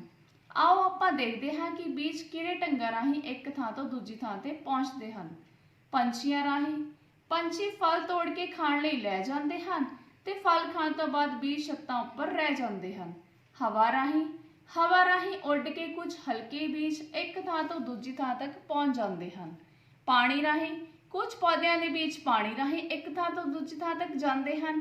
ਜਾਨਵਰਾਂ ਦੇ ਸਰੀਰ ਰਾਹੀਂ ਇਸੇ ਤਰ੍ਹਾਂ ਕੁਝ ਪੌਦਿਆਂ ਦੇ ਬੀਜ ਜਾਨਵਰਾਂ ਦੇ ਸਰੀਰ ਨਾਲ ਚੰਬੜ ਕੇ ਵੀ ਇੱਕ ਥਾਂ ਤੋਂ ਦੂਜੀ ਥਾਂ ਤੱਕ ਜਾਂਦੇ ਹਨ। ਘਰ ਦਾ ਕੰਮ ਤੁਸੀਂ ਸਭ ਬੱਚਿਆਂ ਨੇ ਕਿਰਿਆ ਨੰਬਰ 3 ਕਰਨੀ ਹੈ। ਬਹੁਤ ਹੀ ਸਤਿਕਾਰਯੋਗ ਅਧਿਆਪਕ ਸਾਹਿਬਾਨ ਅਤੇ ਪਿਆਰੇ ਵਿਦਿਆਰਥੀਓ, ਸਾਰਿਆਂ ਨੂੰ ਪਿਆਰ ਭਰੀ ਸਤਿ ਸ਼੍ਰੀ ਅਕਾਲ। ਮੇਰਾ ਨਾਮ ਗੁਰਪ੍ਰੀਤ ਸਿੰਘ, ਹੈਡ ਟੀਚਰ, ਸਰਕਾਰੀ ਪ੍ਰਾਇਮਰੀ ਸਕੂਲ ਨਿਦਾਵਾਲਾ, ਜ਼ਿਲ੍ਹਾ ਮੋਗਾ। ਪਿਆਰੇ ਬੱਚਿਓ, ਅੱਜ ਆਪਾਂ ਤੁਹਾਡੇ ਨਾਲ ਪੰਜਾਬੀ ਦੀ ਸੁੰਦਰ ਲਿਖਾਈ ਦੇ ਵਿਸ਼ੇ ਦੇ ਵਿੱਚ ਗੱਲ ਕਰਨ ਜਾ ਰਹੇ ਹਾਂ। ਮੈਂ ਤੁਹਾਡੇ ਨਾਲ ਪੰਜਾਬੀ ਦੀ ਲਿਖਾਈ ਕਿਸ ਤਰ੍ਹਾਂ ਸੁੰਦਰ ਕਰਨੀ ਹੈ ਤਾਂ ਉਹਦੇ ਬਾਰੇ ਗੱਲ ਕਰਨ ਤੋਂ ਪਹਿਲਾਂ ਮੈਂ ਤੁਹਾਨੂੰ ਬੱਚੇ ਦੱਸਣਾ ਚਾਹੁੰਦਾ ਹਾਂ ਵੀ ਪੰਜਾਬੀ ਦੇ ਜਿਹੜੇ 35 ਅੱਖਰ ਹੈਗੇ ਆ, ਉਹਨਾਂ 35 ਅੱਖਰਾਂ ਨੂੰ ਜਿਹੜਾ ਹੈਗਾ ਹੈ ਕੁੱਲ ਅਸੀਂ 9 ਸੈੱਟਾਂ ਦੇ ਵਿੱਚ ਵੰਡਿਆ ਹੋਇਆ ਹੈ। ਤਾਂ ਹਰ ਸੈੱਟ ਦੇ ਹਰ ਅੱਖਰ ਦੀ ਬਣਤਰ ਹੈ ਜਿਹੜੀ ਉਹ ਰਲਦੀ ਮਿਲਦੀ ਹੈਗੀ ਹੈ। ਜੇਕਰ ਦੂਜੀ ਭਾਸ਼ਾ 'ਚ ਜੇ ਅਸੀਂ ਕਹਿ ਦਈਏ ਵੀ ਜੇਕਰ ਅਸੀਂ ਇੱਕ ਅੱਖਰ ਦੀ ਬਣਤਰ ਸਿੱਖ ਜਾਂਦੇ ਹਾਂ ਤਾਂ ਉਹ ਸੈੱਟ ਦੇ ਸਾਰੇ ਅੱਖਰਾਂ ਦੀ ਬਣਤਰ ਤੇ ਸਾਡੀ ਕਮਾਂਡ ਹੋ ਜਾਂਦੀ ਹੈ। ਉਹ 9 ਸੈੱਟ ਦੇ ਵਿੱਚ ਜਿਵੇਂ ਆਹ ਪਹਿਲਾ ਸੈੱਟ ਹੈ, ਇਹਦੇ ਵਿੱਚ ਅੱਖਰ ਆਉਂਦੇ ਪੱਪਾ, ਖੱਖਾ, ਧੱਦਾ, ਥੱਥਾ, ਘੱਗਾ, ਯਈਆ। ਇਸੇ ਤਰ੍ਹਾਂ ਬੱਚੇ ਆ 2 3 4 5 6 7 ਆ 9 8 ਸੈੱਟਾਂ ਦੇ ਅੱਖਰ ਆਪਸ 'ਚ ਰਲਦੇ ਮਿਲਦੇ ਆ। ਤਾਂ 9ਵੇਂ ਸੈੱਟ 'ਚ 5 ਅੱਖਰ ਇਹੋ ਜਿਹੇ ਜਿਨ੍ਹਾਂ ਦਾ ਕੋਈ ਵੀ ਅੱਖਰ ਆ ਜਿਹੜਾ ਆਪਸ ਦੇ ਵਿੱਚ ਨਹੀਂ ਰਲਦਾ। ਇਹਨਾਂ ਦਾ ਇਕੱਲੇ ਅਭਿਆਸ ਕਰਨਾ ਹੁੰਦਾ ਹੈ ਤੇ ਕੁਛ ਅਸੀਂ ਲਗਾ ਮਾਤਰਾ ਦਾ ਅਭਿਆਸ ਕਰਨਾ ਹੁੰਦਾ ਹੈ। ਸੋ ਬੱਚੇ, ਅੱਜ ਆਪਾਂ ਜਿਹੜਾ ਹੈਗਾ ਸਭ ਤੋਂ ਪਹਿਲਾਂ ਪੱਪਾ ਅੱਖਰ ਦੀ ਬਣਤਰ ਦੇ ਬਾਰੇ ਆਪਾਂ ਗੱਲ ਕਰਾਂਗੇ ਤੁਹਾਡੇ ਨਾਲ ਵੀ ਅੱਖਰ ਪੱਪਾ ਦੀ ਬਣਤਰ ਉਹ ਅਸੀਂ ਕਿਸ ਤਰ੍ਹਾਂ ਪਾਣੀ ਆ। ਇਹ ਤੁਸੀਂ ਧਿਆਨ ਨਾਲ ਦੇਖਣਾ ਆ। ਰੋਜ਼ ਦਾ ਆਪਾਂ ਬੱਚੇ ਇੱਕ ਅੱਖਰ ਦਾ ਅਭਿਆਸ ਕਰਨਾ ਆ। ਤਾਂ ਅੱਜ ਪਹਿਲੇ ਦਿਨ ਪੱਪਾ ਅੱਖਰ ਕਿਸ ਤਰ੍ਹਾਂ ਬਣਾਵਾਂਗੇ ਉਹ ਤੁਸੀਂ ਧਿਆਨ ਦੇ ਨਾਲ ਦੇਖੋ।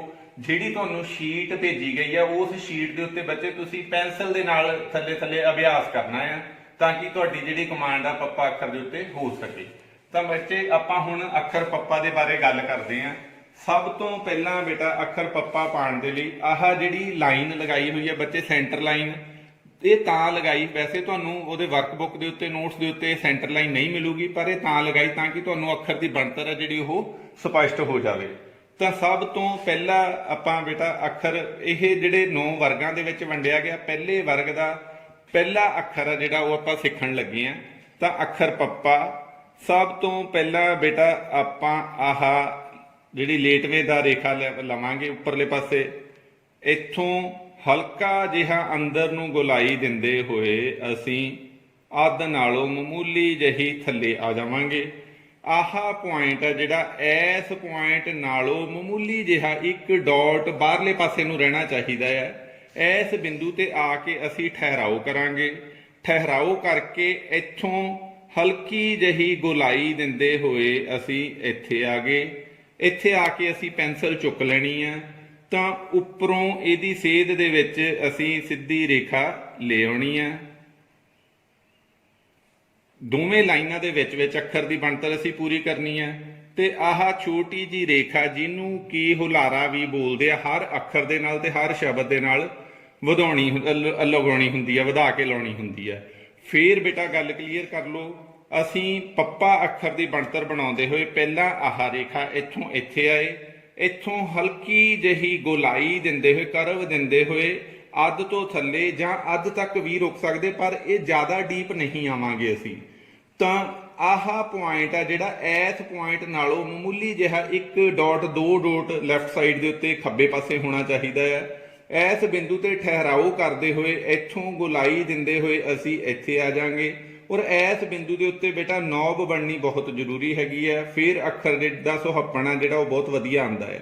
ਇਸ ਬਿੰਦੂ ਤੇ ਠਹਿਰਾਓ ਕਰਕੇ ਪੈਨਸਲ ਚੱਕ ਲਾਂਗੇ, ਉੱਪਰੋਂ ਅਸੀਂ ਥੱਲੇ ਨੂੰ ਆਵਾਂਗੇ, ਇੱਥੇ ਟੱਚ ਕਰ ਦਾਂਗੇ ਤੇ ਇੱਥੋਂ ਆਹ ਛੋਟੀ ਜੀ ਰੇਖਾ ਜਿਹੜੀ ਹੈ ਲੇਟਵੇਂ ਦਾ ਵਧਾ ਦਾਂਗੇ, ਜਿਹਨੂੰ ਹੁਲਾਰਾ ਵੀ ਬੋਲਦੇ ਆ।